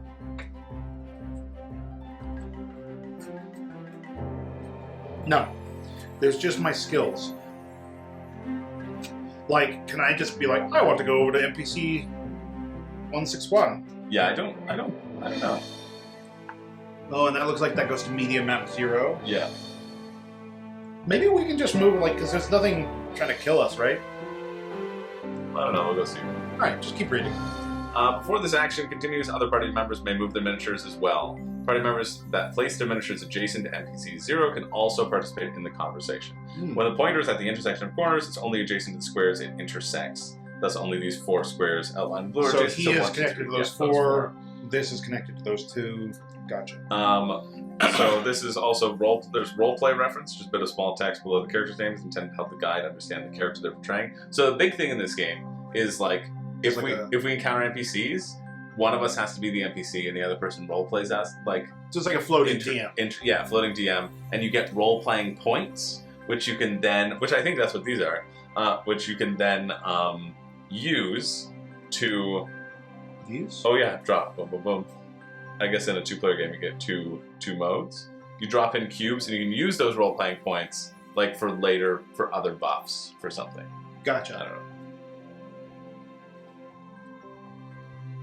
I do want to look at the main book though. If it says we can just do this quick start out of the box, it's not telling us how we can. I would say let's continue until, because it does say like if someone else goes there, they can join. Yeah. Like maybe this is more free form than we think it is at the moment, or maybe it'll introduce rules later. Yeah, I just think in terms of like moving. I will. What did it say? This was an exploration phase or something? Oh, do you want to get your Path of the Sword? Oh. That's you. That's Path of Shadow, right? Maybe that'll give us more info. And I'm Path of All right, sure. Arcana. In a location, exiles can take the following actions while in adventure mode. I assume we're in adventure mode as opposed to combat. Yeah, under adventure mode is freeform. Oh, okay, right. Move, you may move any number of squares on the map through traversable borders. I assume dotted lines. If you move to another floor, the entire party must move to the new floor. Got it. So if there was a staircase going up or down. Interact is another option we can move while adjacent to a pointer, so I assume icons are pointers. Yeah. Explore while adjacent to a map pointer. Yeah, we Like can that. we'll go out. You can interact with it, explore locations. Party positioning. Before the active player takes an interact or explore action. Oh, it says right here you don't need to count movement. I guess I Right. just should have read that. Before you should have. Yeah. Before the active player takes an interact or explore action, other exiles may move any number of squares. So yeah, we just sort of take turns doing stuff. Great. All right. And So let's keep if you're going. about to do a thing, I can choose whether I run over to you Yeah. to join in. Okay, so before this action continues, so move your miniature adjacent to who wants to, should we both go talk to him? Yeah, you can go talk to him. I'm not going to go over there. You want to talk to I'm him? going to wander over here and look at these some tents. All right. The silent is going to talk to him. All right. Okay. The player to the left of the active player is the guide and draws NPC 0 from the active NPC deck. I know you just All did right, that. so 'cause you would have wanted been to do NPC. So you would have been the active player, so you got to move there. And Mhm. on my option, I could join you. Yeah. But I don't get to move wherever I want. Yeah. Gotcha. It says before this action continues, how the parties may move their miniatures as well. So you could have moved yourself Right. up to the tent. That's it. I could. Oh wow, may move as well. All right, Yeah, so I sure. will go ahead and check out Just look at this. this tent. Player to the left draws the NPC 0 Right. from the active NPC deck. So there's the guide. It's a little portrait and it's a little role-playing reference. The guide reads the description and the narrative text aloud. A weather-beaten man stands here, watching exiles practice. He turns as you approach. Then you read the role-play text out loud. After all that training, the day has arrived. Time to get out there and do the guild proud. If you want a little warm-up before you go hunting squills, you can fight the practice dummy. One more time. Let me know when you're ready to leave. So it says it's important to only read what's written on the card, not out of the dialogue, because it confuses the other players. Now you come to the response section of the NPC card. By paying attention to the NPC's dialogue, the other players can now respond to the guide, asking about any of the topics the NPC mentioned. For this example, we'll start by asking about the guild. So the guild now determines which topic. The guide now determines which topic is the best match based upon the player's response. I get so it. if the response was, "What's this guild you speak of?" or The guild is established as a means for exiles to prove their value, in order that they might learn a pardon and return home. To this end, guild members work hard for the locals. We'll give them squills. and then E, so if I were to ask you something about, hey Thaddeus, you want to be my daddy? You would do the any other topic section. That seems to fall outside my recollection. Hey Thaddeus, you want to be my mommy? That falls outside my recollection. Okay, that's funny. If the players are still having difficulty after that, the guide can read the available choices out for the player for more clarity. So you can say, "You can ask me about squills, practice dummies." It's very interesting when you feel like leaving. I would suggest maybe doing that instead of trying to interesting. become my dad again.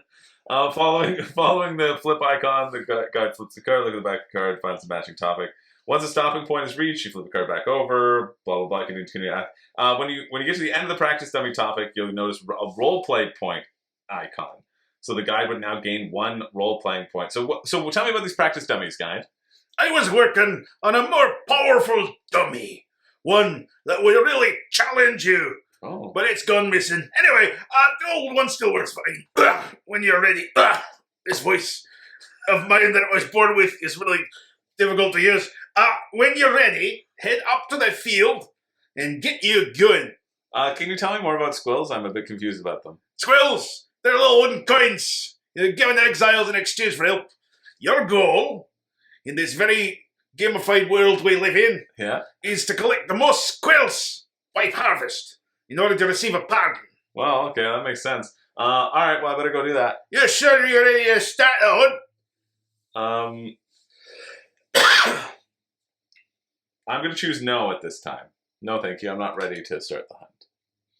After all that training. No, never mind. Well, after all you can ask about topics and the conversation, you leave his card nearby since you'll talk to him again later. Because I'm not ready to start the hunt. Because if I was, it would start an event. Right? Oh, right. So I'm like, nah, I'm going to go. This is just, it's a big RPG video game. Right. Essentially what it is. This makes sense, though, but also because I would see this card and you wouldn't. Mm-hmm. I would know that saying yes would start an event, but you not necessarily would. Correct. And so there'd be the option for you to make a choice that would cause something unexpected. Correct. Yeah. Interesting. Yeah. But we are going to give you a role-playing point.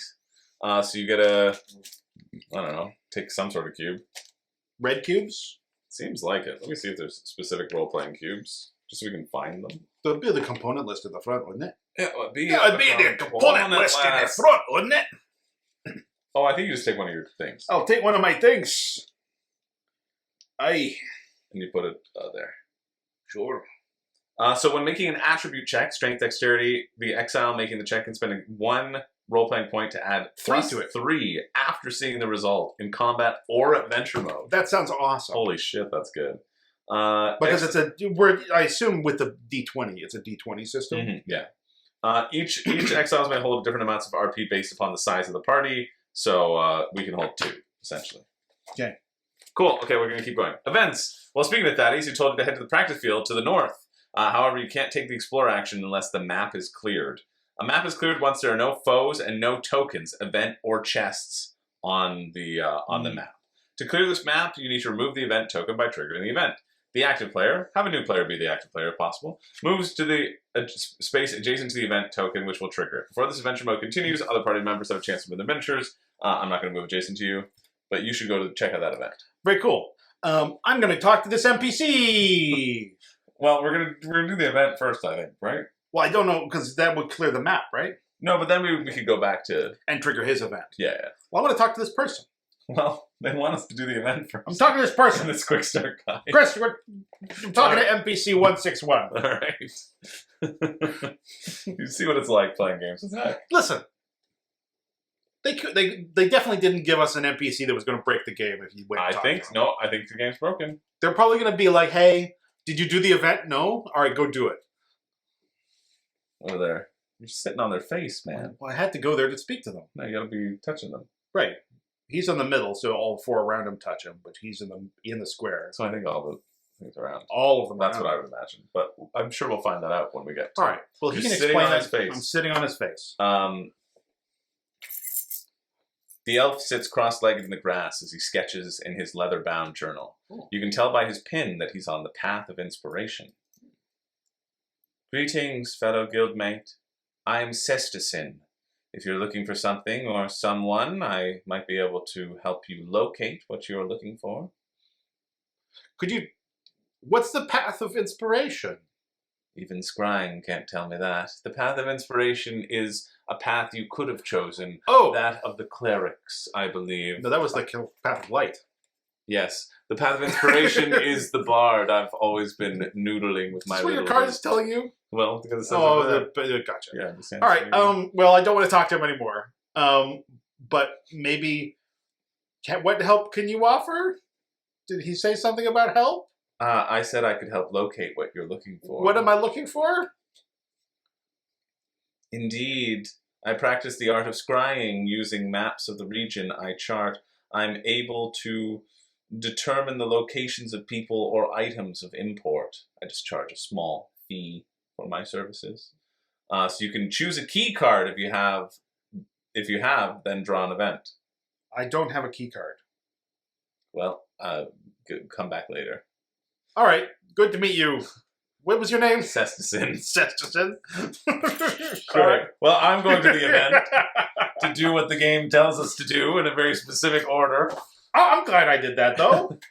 I do like how you sort of have to pay attention to what people are saying. Yeah, because there's interesting. things that you could have asked me about. Right. But That's neat. I'm just going to scream the bolded words at you from here on out. No, it's good. When the event is triggered, remove the token, have the guy draw the corresponding card, which is event 13. So, I asked him where he got to fish. The small crowd erupts in laughter as you draw near. A tall man with long blonde hair is at the center of attention. He eyes you cautiously as you approach. I'm in this game too? You're in this game and I'm in this game? It's good to see new faces. Where have you been exiled from? He says. Well, as a Fae, I've always been exiled from my land, but I'm hoping to get a pardon. What was your land like? Environmentally? My land was filled with fire and other stuff. Okay. Fire and brimstone and something yes. that mortals can't comprehend. I should have guessed. By the smell! Mm. More laughter. The man slaps his companion on the back and they saunter off, chortling. The crowd begins to disperse. Exiles mill about, tightening packs, sharpening swords, and preparing for the day ahead. Gain 1 candy and banish this card. Where's the candy? It is a little red bonbon-looking thing. All right. The guy flips the card, reads the directions, read the rules text. It instructs the player to gain 1 XP. Each player gains 1 candy XP token and places it in the XP section. It does look like a little candy with a wrapper. It does, yeah. Places it in the XP section of their... Right here. Right. I got it because you weren't there. No, yeah, I'm just... You talk to him. Oh, it says each exile. Yeah, I'm over here. I didn't want to follow you. But it's instructs the player, so I think that's probably just okay. We all get XP at the time. Very right? cool. Anytime XP is gained, each exile gains the same amount. It's in bold. Finally, banish the card, place it in the section of the index containing event cards. Yeah.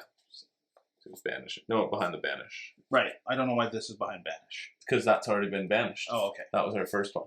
Oh, all right. Right. Anytime we banish something. I didn't realize we banished it. Yeah. Explore the map. Now that the map is cleared, you can head up to the practice field. In this example, we choose not to interact with NPC 161 yet, but continue exploring instead. The active player, have a new active player, if possible, moves to the adjacent. Do you want to go to practice field? I would love to. That you move me and I'll move me. Great.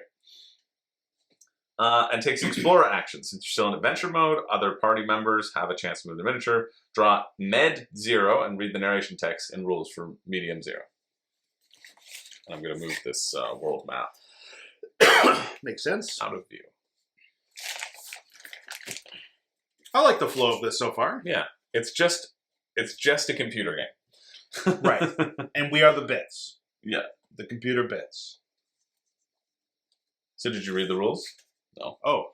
You see a small clearing where ground has been well worked by exiles practicing all forms of combat. All right, you're next. You walk over and take your place. Thaddeus starts the practice dummy. It wheels out from around the pond and begins to wobble towards you. Start this combat on any space adjacent to the starting point, X. That's you. Yeah. I'm going to stand on that rock. Yeah, move there. I don't like that these are so... It's a bit flimsy, but that's okay. I mean, if they were thicker, these things would be enormous. Fair enough, yeah. Okay. The Explorer action is now resolved. The Explorer action has revealed a map with a foe on it. Each time a map with one or more foes is revealed, flip the mode token from Adventure to Combat. Ah. There we go. That makes sense. Combat! So we're in combat now. That makes sense. Okay. And now we probably have more structured turns. We do, yeah. Yeah, definitely. I'm just going to go over and talk to that guy.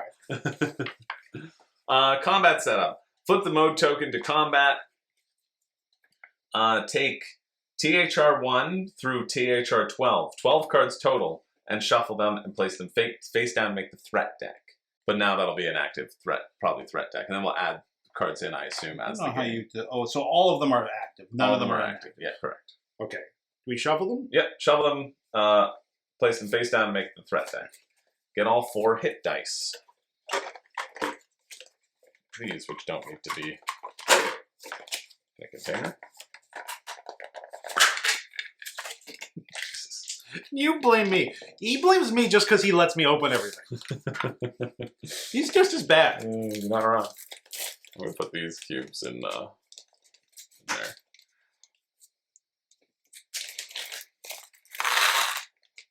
Boom. Get the threat combo trackers. Yeah, we got those. Yeah. Place them on the 0. Find all the foe 0 cards. 1, 2, and 2, 2.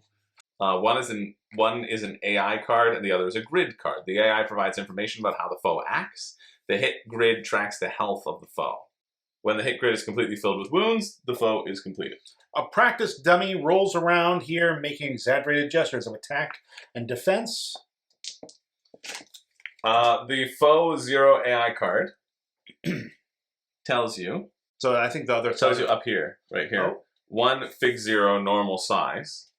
It tells you get figure 0. Locate the door and labeled figure 0 in one of the figure boxes in our, Oh, this is cool. in our advent calendar. I didn't know there were figures other than the players. Oh, yeah. That's what's in all the advent calendars? That's the advent calendar. That's we need Figure 0. Figure 0. Oh my gosh. This is awesome. Yeah. Look at that guy. Holy smokes. Man, that's cool. I didn't know they're all painted. They're all Chris? painted, yeah. I painted them all. Wow. Yeah, I painted And them all. I'm before very the started. impressed. It was me who painted them all. And this will tell us how they work, right? That's what I Okay, show 0 off. threat. Look at this little guy. Practice dummy. I love how there's a little target on him. Yeah. It's really, really well done. Yeah. You know what, Chris? I think you were right to be excited about this game. So, okay, yeah, it'll tell you, look at the door, flip both foe cards face up. On the hit grid, notice a blue outline on the hit points. That's on the 2nd row. We put a little blue cube on it. Oh, this represents an armor point. Put an armor blue cube on this hit point.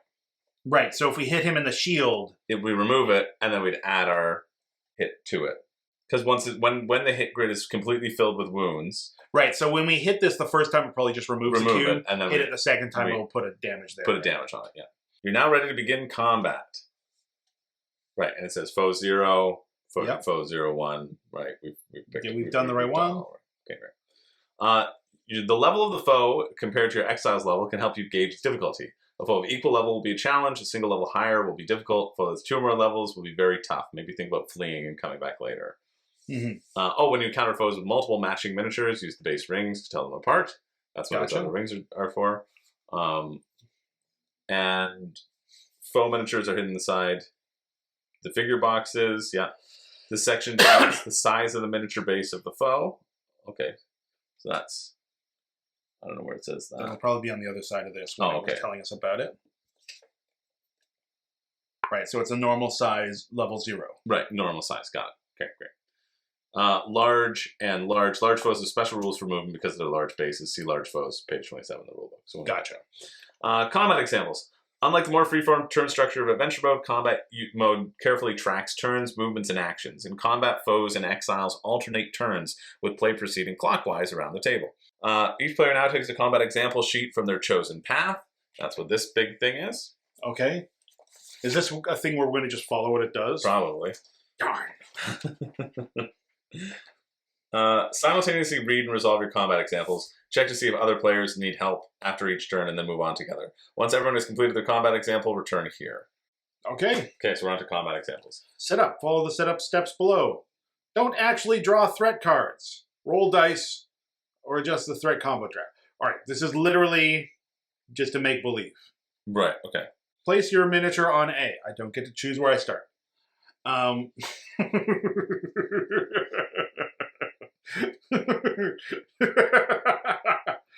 Oh, look, we're playing for this example. We're playing as the Fae. For this example, you're a halfling. Oh. Continue. Foe, turn 1. So combat round begins with the foes going first. They would draw a threat card. We're not drawing this actual card. But it would increase their... It would increase their threat. In the example they're giving us, it says they've drawn a 1. So we increase it by 1. Yeah, it should say, everybody sits silently and reads their own character. That's what it should say. You should have sent this to me yesterday, and I could have learned this before I showed up. Yeah. Or I should have just read the rule book. Well, no, I was told that it teaches you out of the box, right? So I wanted to see if that's... how it works. If that's a usable way, or like... It's not bad. As a solo game, honestly, if I was playing this solo... This would make sense more as solo. This would be a much better thing as a solo thing. But the fact that we're doing it as a 2-player... Right. Makes this weird. And we have an example that we can't... That we can't, like, interact with and move because we're changing the position of... For you. Yeah, exactly. Yeah. Yeah. I see. So it's showing me how to run away from this guy so that his movement he can't hit me.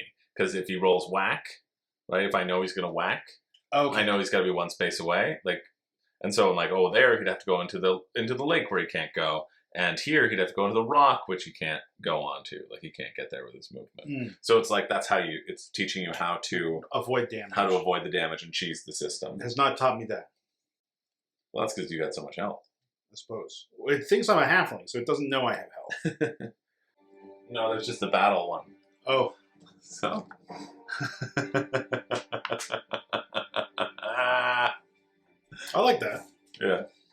My mood is increasing again. There you go. I knew you needed it. I really don't like how it tells you what you do, and then you need to go through it again, and the order here makes no sense. Yeah, agreed. Agreed. I wish it just... Instead of giving me a list and a list, just give me 1 list. Yeah. Take me through it step by step instead of making me go through the steps twice. Yeah. And then having a weird like 1, 2, 3, 4, but this is also down here. Right. And that's like there. It does not flow left to right, up to down. Agreed. Yeah. Yeah. Like people who make comic books have figured this out. Yeah. Like following panel to panel can be done. Yeah. But not like this. Not like this. Not like this. With him dead. Okay, he also died for me. Okay. In this parallel universe that we just existed in. Okay, so I'm going to cut all of that for the video, for the sake of the video. No, I think that's fair. I'm cutting all that. Right. I think maybe a couple clips of our consternation would be fair. Yeah. But. Yeah, so essentially how combat works, for those at home, is the rule book tells you to do this simultaneously, but is only giving you examples based upon 1 person. Right. And so if you try to do it simultaneously, everything will be in the wrong spot and it'll be very confusing. Yes. They should not say simultaneously. They should say everybody sits quietly and reads through their own example rule book. And separately. And don't talk to each other, because that would have been a better way to learn. Rather than being like, oh, I do this. And Zach's like, that's not what it says on mine. And then, etc. In that, combat feels fairly simple. From what I've gleaned from this going through, we still have some questions. That what is a minor action? What is a major action? I would love to just know what actions I do in combat. Yeah, why there is not just a cheat sheet of here are the actions you can do. I don't know. And, probably because it's going to be revealing things as it goes through. And I suppose there's a potential that someone could play this game, having never played an RPG or a board game like this before. Yeah. But I feel nothing... I think the potential is low when you see the size of the box. I feel like having played plenty of different RPGs before and having played plenty of different board games, I feel like I could intuitive most of this stuff if I had a list of what icons meant and a list of what actions I could take. But the interesting stuff is that you can take 2 actions in a turn, your sort of main actions, and then you have a minor action, which currently is just move. I assume that minor action will change depending upon what new stuff we get. One of my things was a minor action. Sneak for me was a minor action. There you go. And it said minor. And I have some stuff that says action. So I suppose... Action is normal. Right. I suppose normal... Intuiting. Is an action. Yeah. But minor is a minor action. Is a minor action. Yeah. Anyway, your minor action means you can move around. You could have a base of 3. Again, why is this not written on anything? Don't know. Right. And I don't know if you have to put it on your feet to do a move, but I suppose you do. Yeah. Because that's just for tracking. Right. I imagine if we had shoes or something, they might have an ability on them. I agree as well. And then you do actions which are either the actions on your individual player board or like the actions of your your weapons. And here are the things where I really like is that each weapon has a specific attack pattern. Yep. So my S-stock or my épée, it can only attack right in front of me, whereas my practice tines can attack at a 2 to 3 range. Mhm. We have also learned that if it doesn't say a number on it, it's up to that range. So this over here said 3 range. It should be 0 to 3 or 1 to 3. I suppose. You know? Yeah. If But, like, if we want that We to might be- learn later when we find out about icons that maybe because this is a bow on it and it's ranged, maybe it can't work at 1 range, but I don't know. I don't know. Yeah, which is a weird way of putting things out, but that's, fine. We also have items that have cubes on them. We'll be able to take those cubes off. They're sort of one-time use Just spend like the until we ammunition. rest in a town. Oh, is it that said. when we get it back? Yeah, Okay. that's when you get it back. It's not like at the end of the fight. I missed that on mine then. And then we also have these own little abilities that you can use when you want to. If it says it's an action, you have to use a little action thing on it. If it says it's free, it's free. And I'm going to tell you what my abilities do, Zach. Yeah. Oh, actually, one last thing is when the villains attack, they will roll specific dice, and if you have a protection of that spot, you can add each armor that you have will have a certain number of hit points, which can deflect that damage. I quite like Which I really like. It's like, oh, does it hit me in the chest? No, it hits me in the head. Dang, right? And each one of these has pips of where it could hit. Mhm. And so currently we chose where it hit when it Yeah. rolled on this. It looks like the red dice all hit the top part of your body. Yeah. The gray dice all hit the middle. The yellow dice all hit your legs and Yeah. feet. And this hit your arms. Which is cool. Yeah. I'm not quite sure. I don't know if you saw it on yours. Because it said 4 different pips. It could hit wherever. Right. Because It could hit. That's all the red dice, all the pips are on the top half. Got so it. depending on where it rolls, it'll hit the top half of your body. Got it. So that's got it, head got and it, got it. shoulders, I or see head what and you're saying. chest. That's arms. But it is the black spot on Then- those dice. Yeah. This is like center mass. Yeah. Okay, I understand that. Yeah. So we see when he's rolling a red dice, It's gonna hit. it's going to hit heads and chest. Yeah. So you know maybe beforehand, I have no head and chest I armor. I shouldn't get take close. that hit. Yeah, Yeah. exactly. Which I think is cool because we see him flailing around the top of his stuff. Yeah. And now I'll tell you about my actions, Zach. So I have 2 actions that they knew about. Right? Mine were lightning bolt and twin missile. So twin missile is basically I can attack 2 people if they're sitting like separate. If it was like boom and boom, Mm-hmm. I could get to here and attack both of them, which is cool. And then I could push them places. Oh, so I kind cool. of shove them away. I can't do any booming of people. And then here I choose a cardinal direction, and if all the enemies are lined up in a row, I just lightning bolt all of them in a row. That's and so fun. they all take that damage. I'm jealous. Which is cool. And then the other cool part about this game is the enemies and how you deal damage to them. These little circles right here are the hit points where you're going to be dropping the cubes of damage as you go through. And they die when it's full. And they die when it's full, but depending upon whatever item you're using and the attack pattern that you're using, if you cross over, so for example, I lightning bolted in my example, I lightning bolted from the side. I hit him from the side, and you'll see that there's that little orange space. Yep. So it goes boom, boom, boom, because you see my lightning bolt, it starts on a side. I assume that's what that little arrow means. You have to pick a side of the person and like lightning bolt through them. Okay. That's what I intuited from your trap of it having to go from the bottom. Because it's a trap, it's biting their feet. Oh, right? that was never mentioned in my book at all. I know, I'm just intuiting it. So, don't know. I want to check I look yours. forward to seeing what actions do. Yeah, exactly. In this very comprehensive quick start guide. Anyway, but I really like that if you're choosing the attack patterns and how you deal damage to the person, and then you can do additional damage by chaining in the correct spots. That makes it potentially feel tactically a little bit more interesting. Anyway, those are my 2 abilities, Zach. What were your 2 abilities? Sorry, I'm just trying to read the Mhm. fact on my track of my trap Oh yeah, to try to figure out if it does attack from the bottom or top. here, I'll look at this while you're doing it too. Thank you very much. Maybe it'll say in there and I missed it. Yeah, my abilities, I have backstab, which has the potential to do 3 damage in a line from top to bottom on a guy, which is a lot of damage. If I'm hidden when I do my backstab ability, I get an automatic plus 20 to the roll. Oh, So so I'm- that's how you can get to the 25. I'm guaranteed to. Oh, if I'm hidden when I do it, I'm guaranteed to at least get Hit 2 pips. Cool. But probably going to get 3. Cool. So that's very cool. How do you become hidden, you wonder? I have wonder. a sneak ability, which is a minor action. It costs our combo meter, just like my backstab costs my mana. Mm-hmm. No, I'm good. I'm good. I just my computer was saying we've turned on storage sense for you. You're using too much. You're filming too much. It's too long a file. Oh no! That's fine. Do you want to pause and handle things? No, keep going. We're fine. Okay, very cool. Yeah. Hey, how do I become hidden? I use my sneak ability, which costs a combo action. I place this token where I was, and then I get 3 movement, so I can go and move around. Cool. And as long as this token is on the field, creatures will treat the token as me and will ignore me. You could target me with healing abilities, or Right. You're not hidden to me. I'm not hidden to you. I won't be targeting you with healing abilities. Right. And I could spend energy as well to, instead of moving 3, move 5. So I cool. could run farther away Yeah. from So it's like a regular movement, but you just get a sneak. a regular movement, but I get to sneak. And because it costs a combo point. Right. And this gets removed from the board as soon as I attack or to take an action. Yeah, it makes sense. Yeah. But not movement, I don't believe.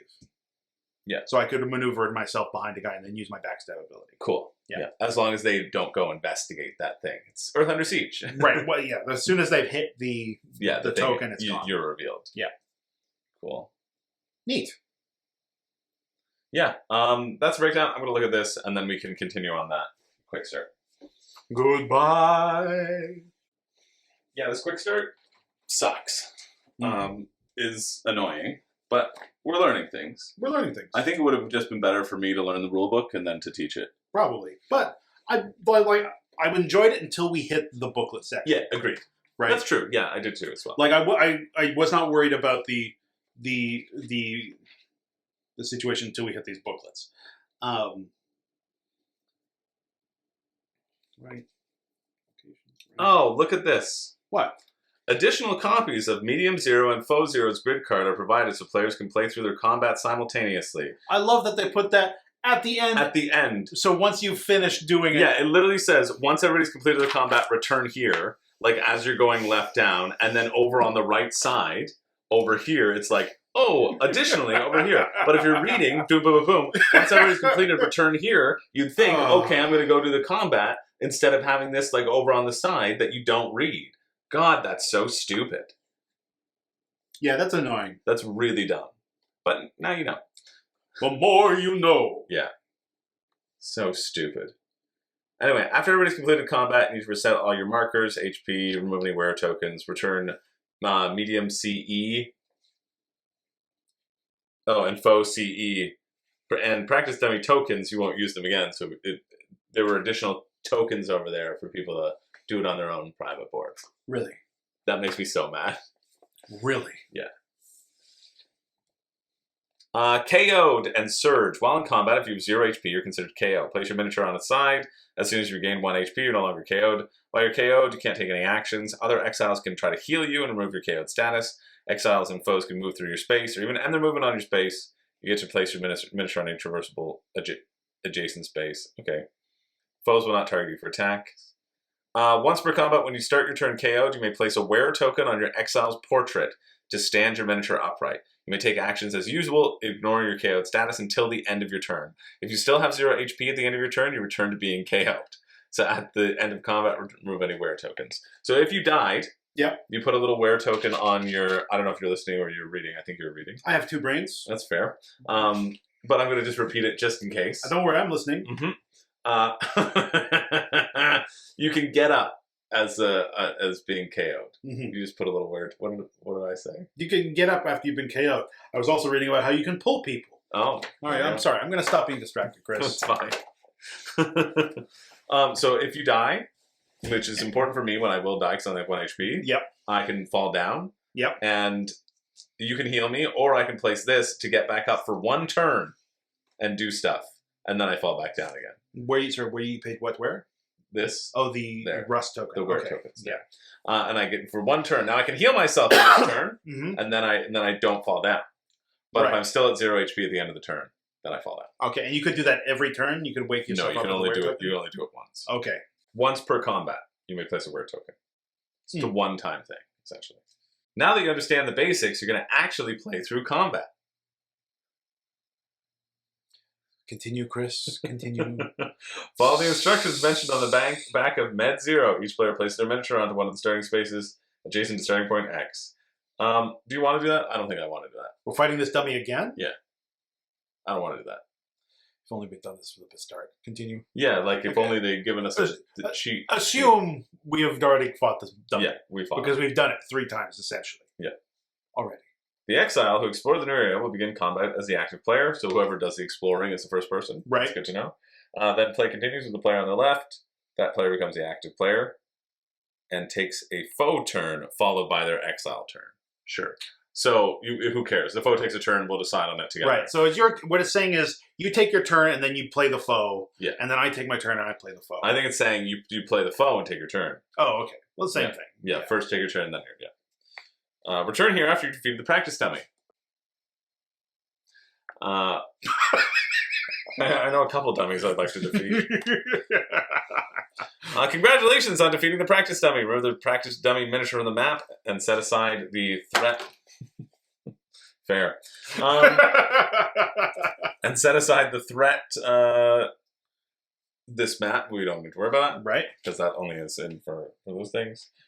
All stats remain as they were at the end of combat. Any wear tokens on armor will persist. That's why we did it in that way, to be like, oh, you used it, so I'm just going to adjust those as having those that makes as being sense. stats. I'm at where I am. I assume we will go rest in this thing, so I assume they'll all just get gone anyway. Now you get to loot the foe. To do so, look at the reward section on the bottom of the card and follow its directions. It's just practice. If you're defeated by the practice dummy, draw event 12. Well, we we haven't weren't. been. But the loot is down here. So it's 1 bonbon. So one XP. The reward for defeating this foe is 1 XP and a loot roll. Each exile gets 1 XP. And 2 to 9 money, I'm guessing? Oh, we roll a dice. We roll a dice, and then that sees what the loot we can get. Do we each roll a dice? Well, I bet it'll tell us what we roll in this thing, but we'll see. Continue. You know what? I'm getting ahead of myself. I've got to be patient. Then 1 exile in the party rolls 1 non-attribute check. In this example, you roll a 4 and gain 1 K from the supply. I like how it tells you all the different things you could get, but then it just tells you what you roll. Yeah. So Okay. you get one of these, you put it into your coin Do we purse. each get this? No, just one of us. Oh, okay. And we choose who puts it in their coin purse. Okay. Would you like it into your... No, you... Feels you, like the rogue. The rogue needs the money. No, the rogue needs to be hungry in order to be effective. Fair as a enough. rogue. That's true. With that, you transition from combat to adventure mode. Flip the mode to its adventure side. Because you've been victorious over the foes of this map, and it's now been cleared, once the map has been cleared, foes and tokens won't spawn here again. We will explain how to track cleared maps when you leave this location. If you'd fled or the practice dummy defeated you, the map would not be cleared and you would gain no loot, so it would respawn there. So if we rolled a 10 to 19, we would have gotten 2K. And if we rolled a 20, we would have gotten... We would have gone to a generic chest. We would have gotten 1 wood. No, this is 1 wood. 1 wood chest. Oh, yeah. So we would have gotten something in there. Okay. Cool. I'm assuming it'll tell us what that's all about. Yeah. I assume that's more gear. So... And so these are foe zeros. Are they going to go into Banished? inactive? I don't know.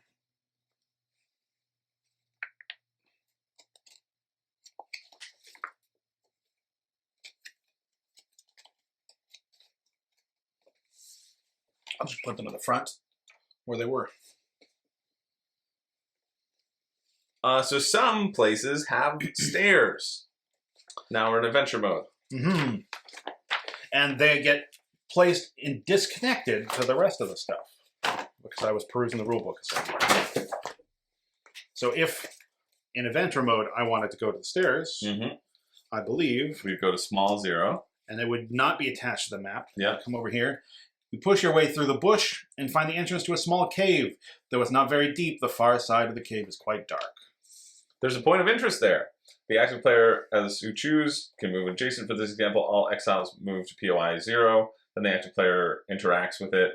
the guide draws POI 0 from the active POI deck and reads it. POIs. There we go.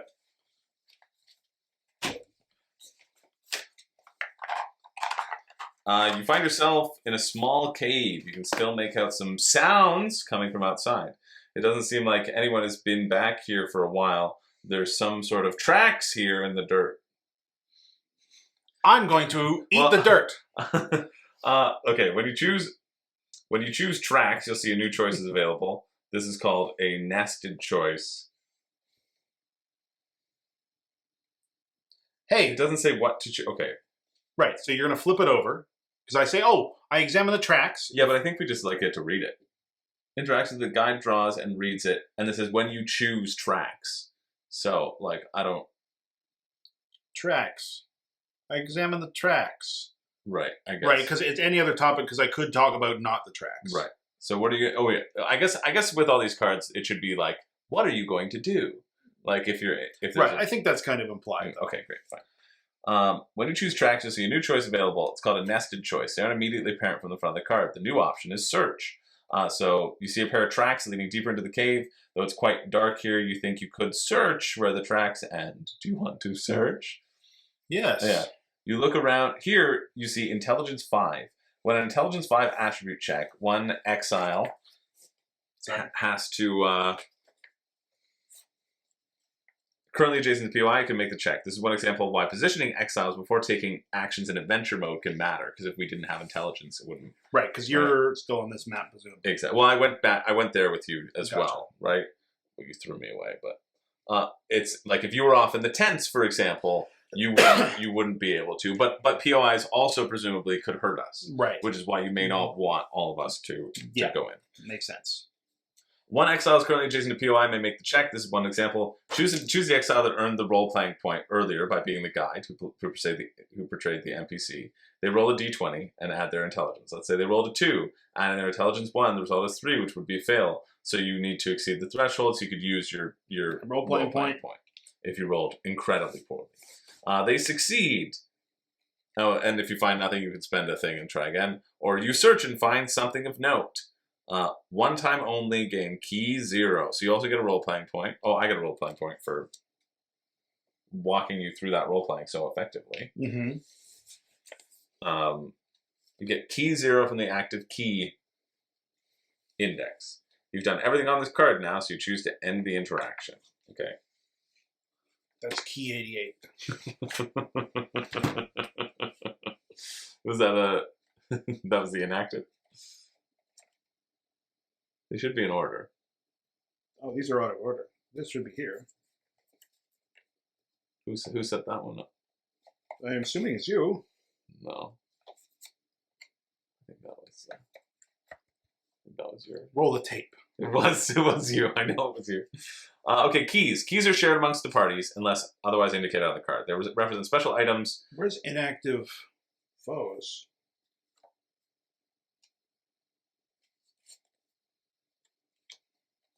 Is there no such thing as inactive foes? Probably not. We can go to the top of the quick start to see. Foe, all cards, no inactive deck. Gotcha.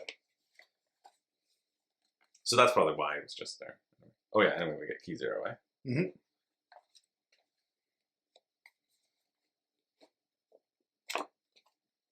Oh, this is you. You're the storyteller right now. You got it, so you can read it. All right.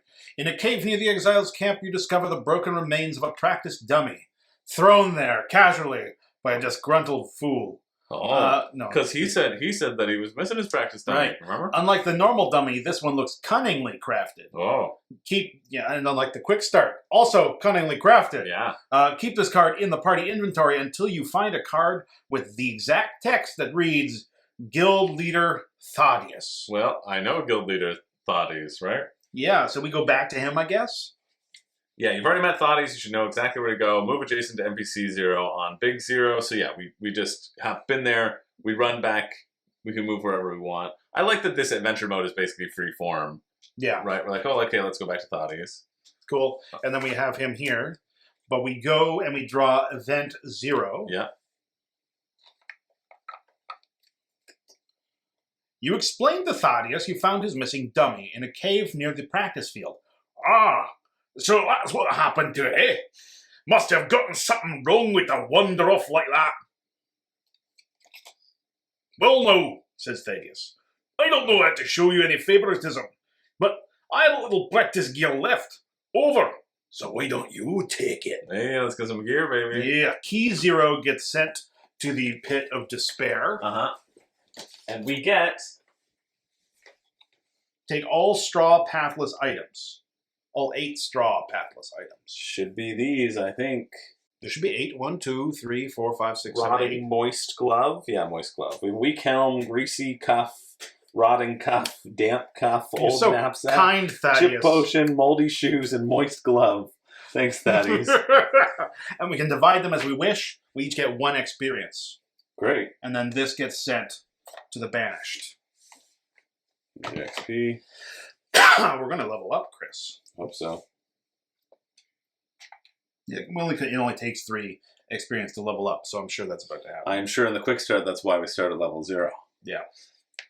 Okay. Take what you want. Divide the loot. I'm going to take these moldy shoes. Okay, I'm going to take a moist glove. Does it say anything on the back of them? A basic pair of boots that have not been maintained well. Made of straw. I don't know how you make moist boots. Do you want another glove, or should one person have both gloves? No, you should have both gloves. Right.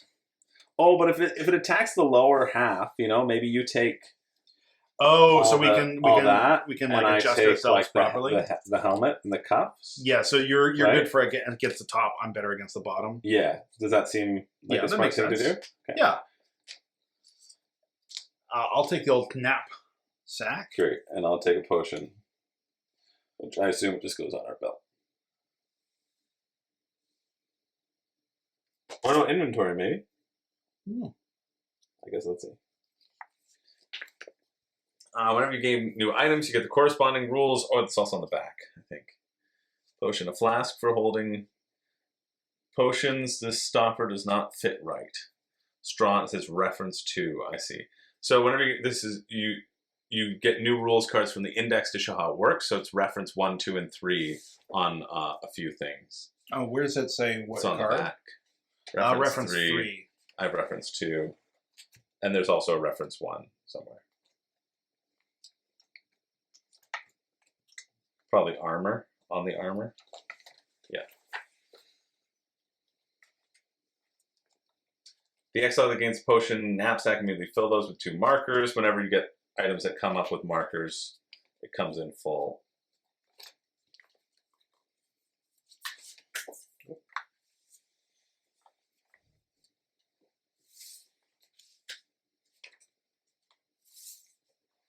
Sorry, Chris. No, it's fine. I got it.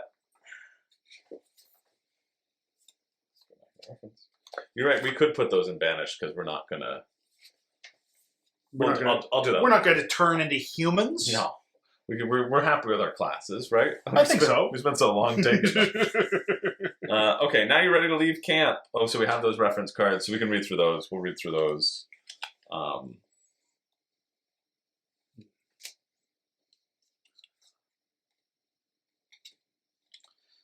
This is a belt item usable on your belt. Okay, cool. Minor action. You have to repair armor at a smithy, or use an appropriate skill in order to repair wear off your armor. It doesn't go away. Gotcha. Target 1 exile in the bracketed square. That exile gains energy. Oh, path armor. If it's pathless, you're okay, which is why we can wear it. But we see how we have a specific path symbol on the those. That means only you of that path can wear it. Gotcha, but these are specific. Generic because Correct. they're So anybody can do it. Which is no, never mind. I thought this had that symbol on it, but it doesn't. No, I think it's in this. So anytime we would gain like additional stuff, probably it'll be like pull it from the path of whatever. No, right. That's why because I figured that this was class stuff and this would be generic stuff, but Yeah. it doesn't have the generic icon on it, so I'm not sure what that is anymore. Yeah. Cool. I'll keep the knapsack card because I've got the knapsack. Great. This is just explaining how armor works, which we figured out with our great tutorial.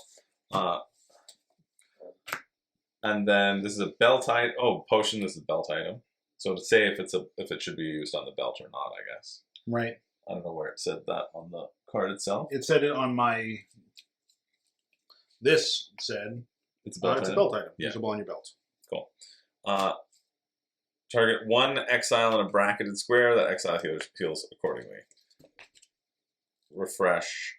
A cube for $1 for all cubes at the apothecary. Right, you spend one to get your Cool. heals health accordingly. I assume this is 1 health, even though it's just a health. That makes sense. Or heals all accordingly. So maybe it. I assume it's 1 health. It probably says on your. Oh, how many? Whatever's shown on the potion item. So 1 health there. I see. Gotcha. Can I pay too much? I do like this. I do like that there's FAQs Yeah, that's on good. the back because I did have some FAQs. I do like I how did have it's some cues. like. I still wish I had a card that just said what the combat actions were. 100%. Yeah, But I do like I have a hand of cards, and these are all just the rules for stuff that's that's yours. personally relevant. Yeah, agreed. Okay, cool. So now you're ready to leave camp. Continue your conversation with Thaddeus and choose the leave option, instructing you to draw event 1. So we talk to Thaddeus. We're ready to leave. We're ready to leave. You said you ready to start the hunt? Yeah. Oh, all right. Then we go to event 1. I knew this quick start would take hours when you're reading it out loud too, and especially with like 2 people. Yeah. Because I think everyone in the Discord was doing it solo. I am very eager To to get to the actual game. Agreed. And I'm like, done with this the has quick made start. me very hungry for that. Yeah, But for I'm sure. done with the quick Yeah, start. yeah. We're not going to play the actual game in That this session sucks. because Colin's going to come over. I know. We can incorporate Colin into it, but we got to film. I mean, the hey, thing. we want to actually like play the crap out of this Yeah, campaign. I do. Right? Yeah, I don't want to. Have to wait on Colin's schedule. Cool. Yeah. Are we going to film all of it? No. If we get 2,000 likes on this video, or no, if we get 2,000 views on this video, we'll film our whole campaign. I'm committing us to it, Chris. I'm cutting that out of the edit. You know how long it takes me to set up all this stuff? If we make this video the beginning of the most successful series Room and Board has ever had. It won't be. Everyone's gone. Really? Are you sure? Yeah. I looked up because yesterday I knew we were going to play Arydia. Yeah. And I typed into how to play Arydia. I was like, oh, I'm going to sneakily learn how. Yeah. There was like a 4-hour video of a guy in the most monotonous voice. Yeah. Basically starting to go through this quick start, and I was like, I can't watch this. I can't watch this. Well, that's what this is going to be. It had like 8,000 views on it, Chris. Well, So you know what? fair enough. The beginning of Room and Board, Arydia, the only Arydia channel. Yeah. 24/7 Arydia. Nothing but Arydia. All right. Leave instruct event number 1. Did you draw it? What? Did you draw event number 1? It's in my hand. Great. Read it. The mist of the morning is beginning to clear off. All the exiles packed and ready to embark. Gather around the fire. Thaddeus raises and addresses everyone. This is the moment you've been waiting for. The hunt is about to begin.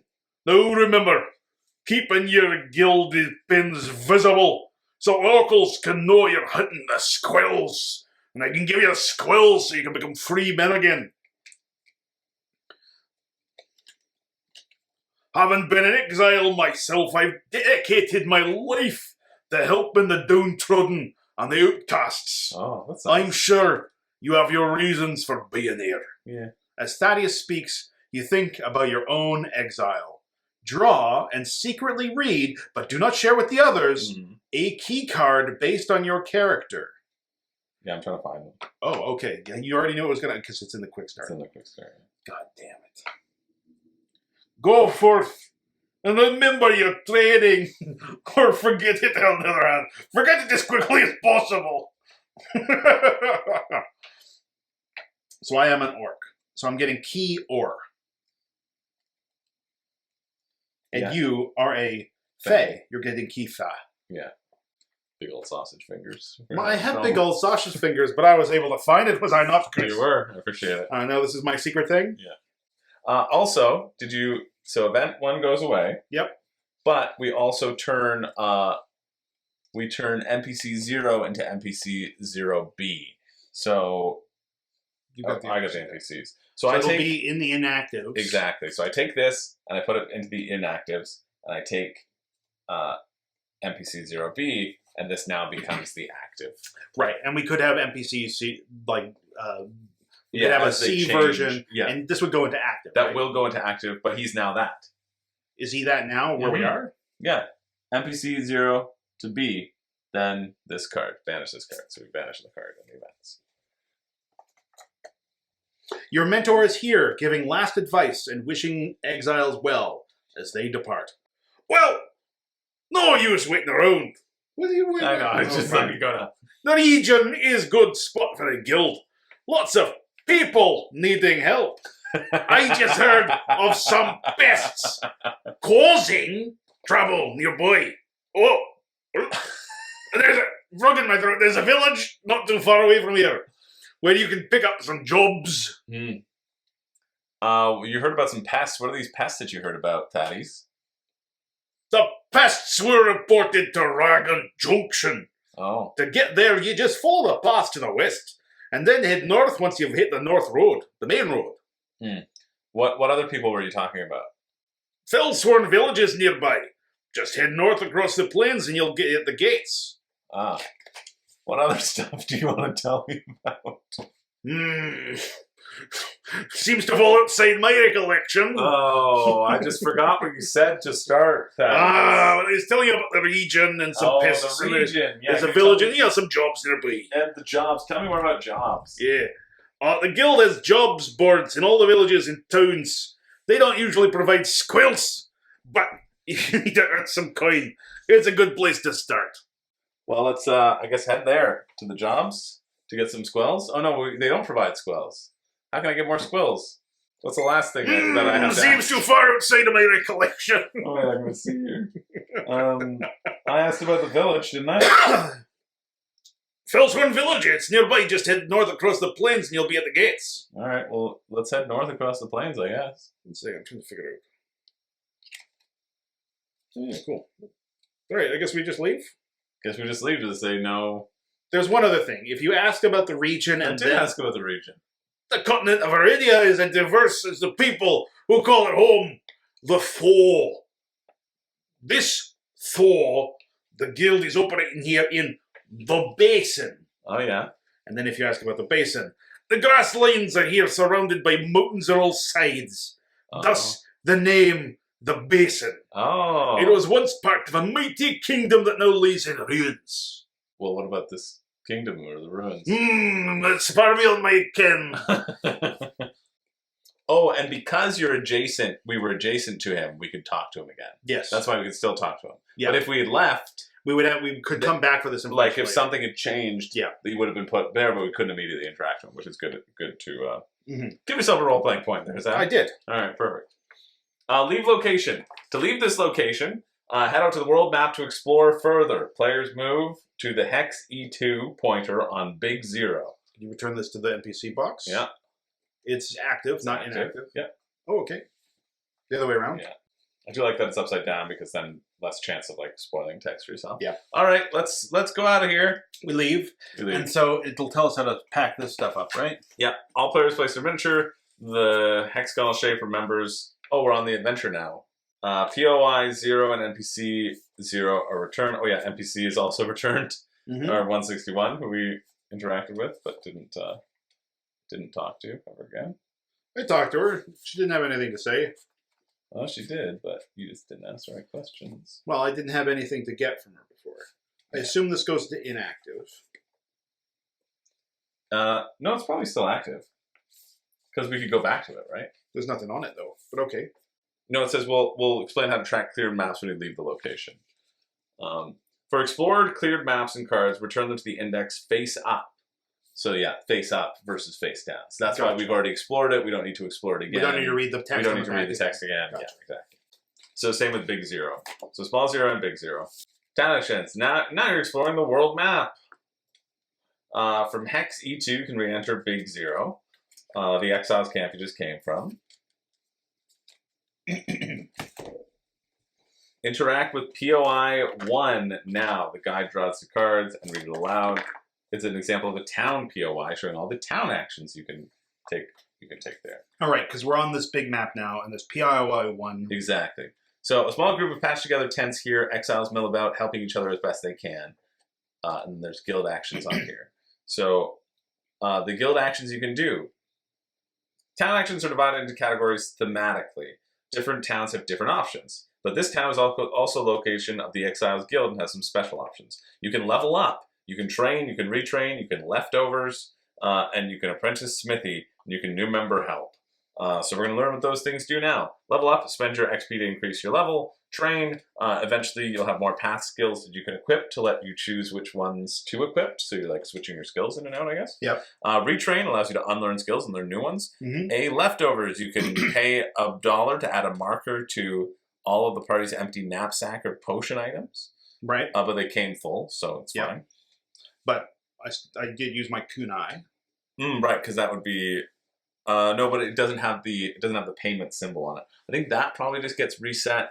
I don't know. You probably have to read your path thing again, or what's the back? Yeah, bit dull. It'll do a pinch. Right. It can get refreshed. This one, I think. Oh, it gets refreshed out of combat. Out of combat. This gets refreshed only at the rest because it's got a different little rest symbol. Okay. For me, and this has money on it. So that is money. So you're going to pay money for it. Exactly. Gotcha. Apprentice Smithy, pay 1 to repair up to 5 durability for the party. So we pay this $1 to Repair all of our stuff. Let's do it. Yeah. That way we're fresh for next time. Exactly. I don't know how you track that you still have broken stuff when you save. When you save? I don't know. Yeah. New member help once per day. You can take both the leftovers and the apprentice smithy action for free. Cool. Cool. So are we going to I like level that. up? So we could travel to a place to spend money to repair our stuff after combat. Yeah. I like that. But we are going to take the level up action. Looking at your character card, now the XP cost for level 1 is exactly 3. We should have 3 XP at this point. We do. Each exile spends the 3 XP, place them back in supply. We're going to mark a little dot. Mark one of the 3 available stats, HP, MP, or SP. Move the token up. And the same level 1 column, mark one of the available 6 attributes, placing matching attribute token shown in the slot as shown. So you would get endurance too. So if you do get a 2, you get to skip your first endurance like you thought. So you might be benefited. Let me look at my thing. So it might be good to not level up stuff you started with and to do something better. Right, and so then at level 9 you could shoot your strength all the way up to 9 or something, right? I'm going to definitely level up my health though, so that I have more than 1 health. Yeah, that makes sense. But here's the thing is that a lot of the things that you have require that specific stat, right? Wisdom, intelligence. So because this is based on your race, not your class, right? That's true, yeah. So I have great health. Oh yeah, but you need dexterity and you need charisma to. Right. And right now I have no bonuses to that. What do I need to roll? 2 or 12, that's not too bad. 2 or 12, that's also not too bad. You know what? I think I'm going to try to power game this, Chris. And I'm not going to level up my dex until much later and then just jump real high on my dex. Sure. I'm going to just do endurance as a 2 because that feels like it's probably you have endurance. Maybe I'll do dex then, in case we need somebody to do a dex check. See if that helps my magic build. I think I'm going to boost my wisdom up to 2. So the last step is to learn a new skill. You can learn any skill as long as you've learned all the prerequisites. Prerequisites are any skill with an arrow pointing to another skill. So that's on the in your path card. These. We just get another skill. Yeah, I believe so. Take a skill with no prerequisites from your skill tree, place it into your character mat, keeping it face down. Place a mastery token side up into the skill tree to show you've learned the skill. You may mark the learned box on the back of your path. Oh, I see. Okay, so each skill also has a front and a back. Right. So in order to master this skill, I've got to do. So it gives you a quest. Yeah. And then once you've achieved that quest, you flip it over and get an ability. Exactly. Neat. All right. I'm going to take Vicious Blade as my skill to master. Oh, you know what? No, I'm not going to take Vicious Blade. That's a bad idea. I do not have nearly enough mana to do that.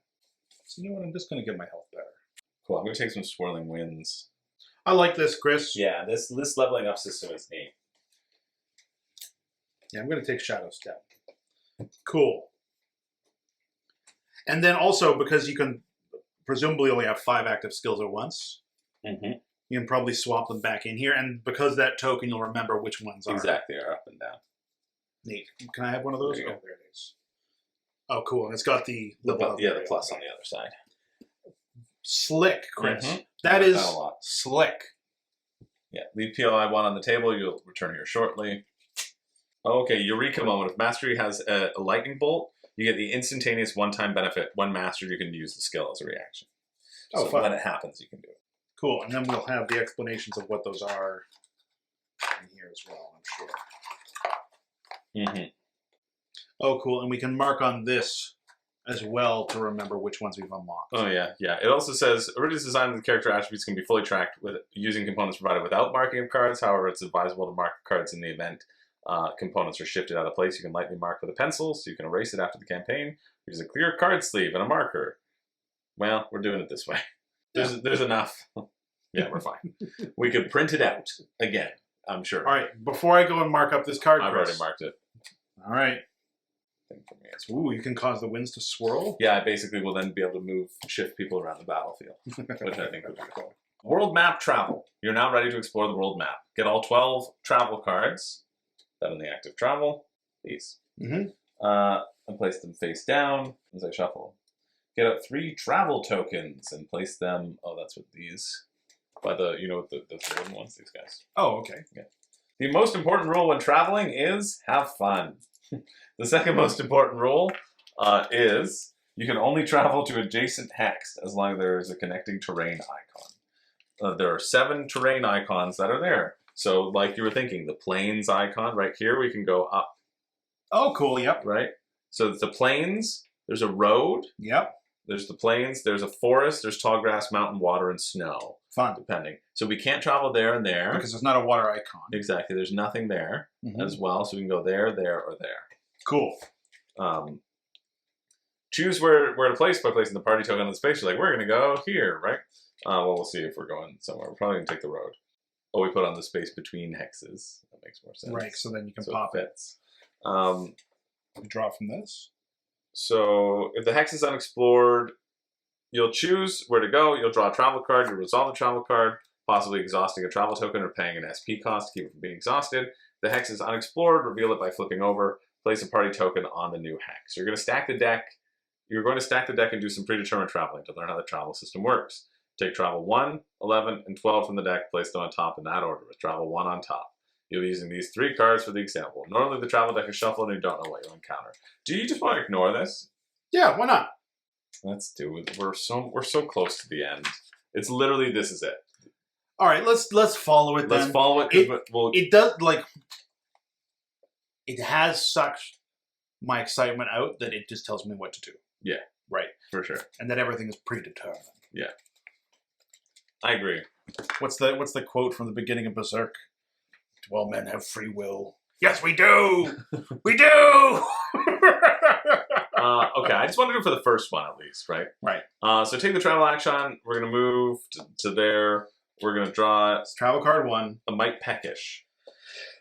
And we're traveling in which direction? Yep. Down the road. It is a road, so we assume we do the bottom bit. So Exactly. you're hungry, you need to break and eat some food. Hunger. Each exile pays an energy, then discard of this card. Mm-hmm. If you don't pay, you go famished. Famished. Exhaust this token. What's this token? Oh, is it One of this these. token? Yeah. Okay. And so neat. Okay, so hunger. The first block rule gives you a choice. Each exile pays 1, or the party goes to famished. If you don't pay, go to famished. Right. So do these represent something? They represent the tokens that that you're going to use. That's probably why we're doing 3 different examples, because we're going to do with 3 different tokens. Okay. For this example, you decide to keep all the travel tokens ready, so each exile now pays 1. After level up, you should have at least 1 of the cards now discarded. I would love to have just been told what these tokens are. But Yeah. continue. Yeah, agreed. Here we go. In a tiny little corner up here, the travel tokens represent the party's hunger, morale, and sense of direction. If one or more travel tokens are exhausted, you cannot enter unexplored face-down hexes. Okay, so you have to fix it before you move Exactly. on. Okay. Because you entered and explore, you get to. So we did it. All right, Because we're just gonna. I paid my thing. You paid your thing. Yeah. Starving. What's starving? Oh, I think level up, we get to do all of our stats up, I think. Yeah, move the chosen max token, refill all, so we should refill ourselves all to max. Oh, okay. Everything. So we don't do starving. Yeah, so that's the exhausted side, right? Right. And if it was already exhausted, we go to starving, add a copy of the travel, or threat 90 to the bottom of the threat deck. There's no copies. Cool. So that's very simple. It'll Right. build our stuff as we go along. Travel will be harder. That's nice and simple. I like it. So then, boom, we go there. It's there. It's the Ragged Junction, where we're gonna keep traveling. It doesn't contain any pointers to interact with. Right. There's no locations. Not every points of hex interest. on the world map contains pointers. It does, however, contain terrain icons on each of its edges, so you can take travel in any direction. Take the travel action, and we're going to move to E1. Draw the top card of the deck, because we're traveling on the plains. The journey is difficult, and our spirits sag. Frustrated, we must choose. Each exile pays 1 or goes downhearted. This time, you choose to use skills or items such as your knapsack in order to gain cost. Choose not to pay the cost and go downhearted. Exhaust a travel token to show shown on the card, then discard the card. Okay, so but it's the should be cutting wind. Oh, is what we should have drawn. Did you? I thought it was 1, 2, and 12 was put on the top. No, it was 1, 11, and 12. So 11's here. Well, an 11 is sort of like a 2, but it's got 2 1s in it. You know, you make a good point. So cutting wind, boom. We're going to do that one. Exhaust that. So this did not get, but this did. Yeah, and then we explored that. Done. It's been revealed. There's Northern Plains. Again, there's nothing there. But we can actually take a road over here, which is kind of cool. I hope that's where we're going. Nope, we're not. Travel doesn't contain any pointers to interact with. There are terrain icons north, but you can't travel there. Because we have the leaf. Oh, because one of the things is exhausted. Right. So we cannot enter explored hexes while any travel tokens are exhausted. Unexplored hexes, right? That makes Right, sense. but we could go back. Yeah. So travel back to the exiles camp and rest in order to refresh the tokens. So we're going to travel back by placing the token in here. And then we draw. Wait. Oh, we go straight south. Yeah, we go straight south. But we do still draw because we're traveling. Cool. So Frustrated. the journey is low spirits, right? Oh yeah, low spirits, yeah. Journey is difficult. Spirits are low. We take frustrated. Each exile pays 1. But it is already exhausted, right? Mm-hmm. So we're choosing to do the frustrated part. You still get to choose, even though it is exhausted. Okay. Yeah. So we pay 1. Yeah. At this time, you can skills or items to gain money, spend the marker from the knapsack, 1 exile gains whatever. Sure, it doesn't matter. Right, because I could pay this to give you energy to pay for this. Exactly. Gotcha. But we're going to rest and everything's going to be... Right, so there's no point in using the knapsack. Especially because you have to pay to refill that. Right? Yeah. Boom, travel action is now complete. Great. We're almost there, boys. We girls. walked in a circle. A little help. Now there's an NPC in the Exiles camp that you didn't talk to last time. What? Let's go talk to them now.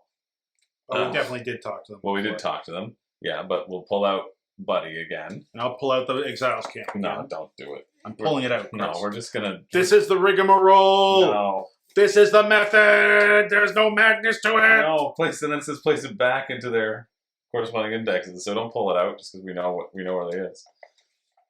That's stupid. Let's go back and organize things. Boom. Should be face up, indicating it was previously cleared. Yeah. Oh, they just wanted to show you that you can go back, that you can take it out. I understand why they did that. It's stupid. You move, we interact, take the interact action. The guide draws, reads out loud. We already did it. Don't scry anything at this time, but remember to talk to Sesti Sin if you require help later.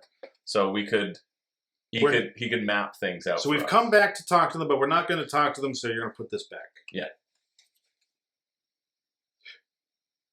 You know what, Chris? The start's quick. It is quick, isn't it?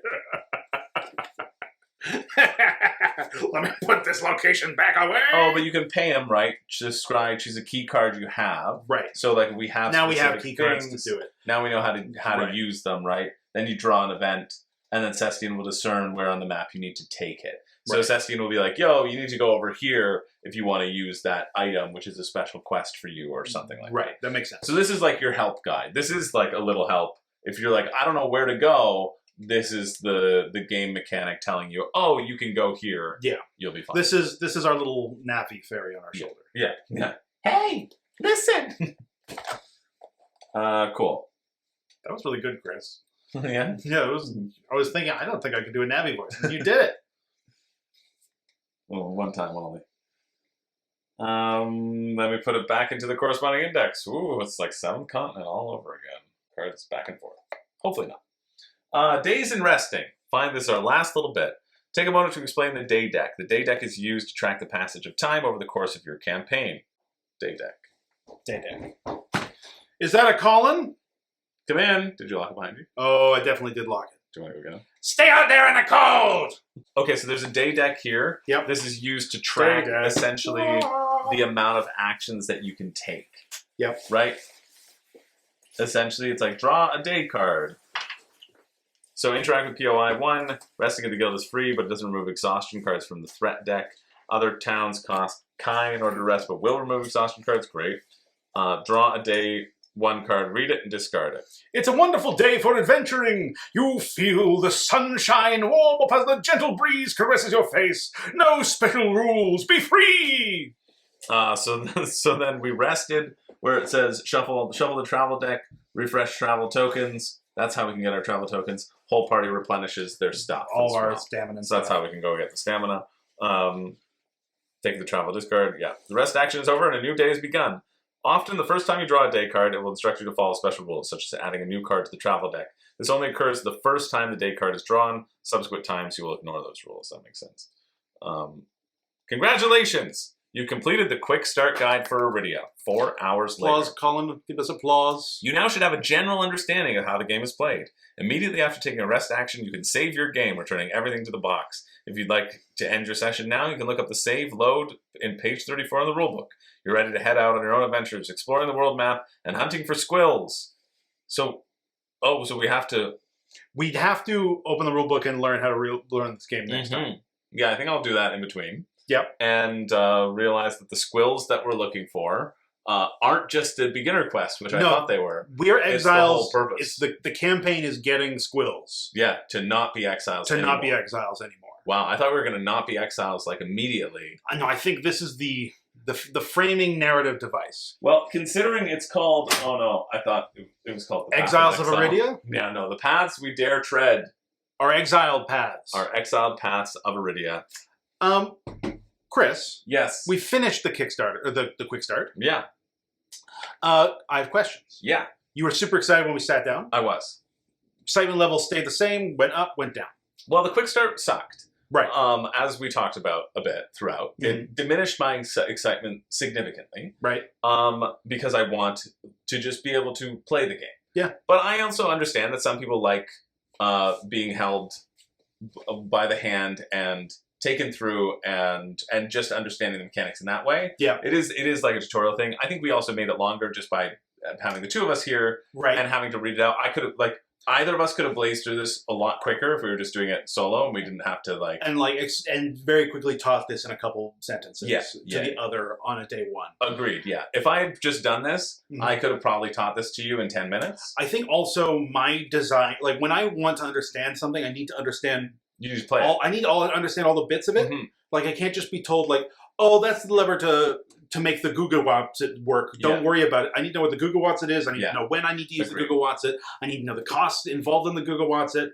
And so being taught one piece of the puzzle at a time is not good for your learning. It does not help me learn. It doesn't help me learn either. I think I found that out as well. I think that's why maybe I bounced off a lot of quick start Campaign guys, games, or campaign games. But like Burn Cycle was worse. I don't know if Burn Cycle was worse. I don't think I so. thought Burn Cycle was a bad quick start guide, but I think just maybe quick start guides are bad for me in general. Right. Is what I'm learning.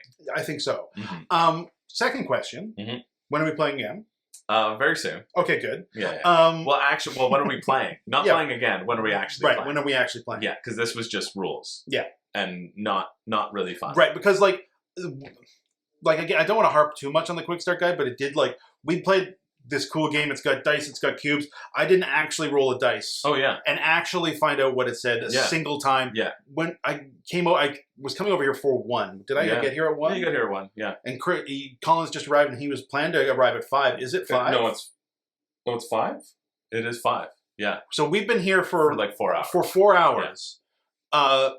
We did spend the 2 most hours. The most exciting bit was building characters, and it should be the most exciting bit. Yeah. But I wish I had played this game. Yeah. In those 4 hours. Yeah, for sure. Yeah. Yeah, editing this is going to be a nightmare. But I'm going to be cutting out a bunch of stuff. Chris, it's going to be easy. Because there's going to be them looking sad and staring at books. Cut it out. Yeah, that's There's true. going to be us exclaiming our disappointment. Leave it in. There's going to be us arguing about what characters to play. I think that's all good. I think you could get this down to a 20-minute video. I don't think that's going to happen. But we're going to call it for there. We're going to put this away. I am excited to play it for real. I am excited to play this for real. The things that I am excited about, or I'm still excited about, which are the combat. I think I really like how combat's going to be. I didn't get to play the combat. No, we get to read about the combat. I was frustrated reading about how combat works. Oh, yeah. I'm excited to actually get into it because I think there could be some real fun puzzles there. Yeah, when the game actually says, we're going to let you play the game instead of just mansplain to you in a booklet. I mean, I don't like the quick start, but yeah, it's fair. Hey, Arthuraz Wislamet. You were looking at a person. I hope you enjoying Arydia. And you know what? I know the words are so words. So words are so words. Benjamin McGregor. I hope you've also enjoyed Arydia. And I hope Brian Patham. Oh, Brian. I hope you have an okay time. You know what, Brian? We know that Honestly, Brian, you've been having too much fun recently, and you need to settle down. Everybody's been talking to me. Everybody said you've been enjoying it too much, and it's making them feel bad. Yeah. Because they can't reach the heights of board gaming like because you there can. are millions of people out there who aren't playing Arydia, but you, Brian, you are, and that's filling everyone with a deep jealousy that will definitely drive them to violence. Yeah. Anyway, thanks for sticking around if you still stuck around. Zach, do you also have final thoughts about what we're going to do with, what you're excited about moving forward? I'm actually playing the game. I'm excited about playing the game. Yeah. I'm excited about, I feel like the traveling around the world thing is going to really jazz me. Mm-hmm. Like, it feels like when we're not being told what to do, this could move very quick and be very exciting. Yeah. I'm excited to learn what kind of quests we're going to get. Mm-hmm. We don't have quests yet. We don't have. I know there was job cards. I would love that job. Yeah. I would love to have some money, and I would love to find out what I can spend that money on. I do like that they said yes to the north, but directly to the north, there is no town. Right. Well, we're in Tutorial Village, so we're gonna come. We didn't skip it. Like Sunraku. Anyway, yeah. This was fun. I still am excited about it. I see the mechanics that are moving around, and I think it's going to be a really great game. I'm very excited to see how we save this information. Here's how you save it. You take all of your cubes. Yep. You put it into your little box. I like a little box. And then you stick all of your other stuff into your path thing. I love sticking stuff into a path. And I think it's going to be closed down pretty quickly. Thanks, everybody, for being here. I'm Zach. Well, and I'm Chris George. I don't have a catchphrase, but I do have a catchphrase, and it is thank you, Wessels Samdis. I don't think that's the real name. Wessels? W-E-C-E-S. So not Wessels, it's Wesses. Wes. How? I don't know. I'll read it again. W-E-C-E-S? W-E-C-E-S. That's a first name? Wesses. Sarndis. S-A-R-A-N-D-I-S. Wessels Sarndis. This one's for you. Colin's laughing. We're gonna film about Niagara, which has already come out. But we'll see you guys later. Ciao. Quick start, not so quick.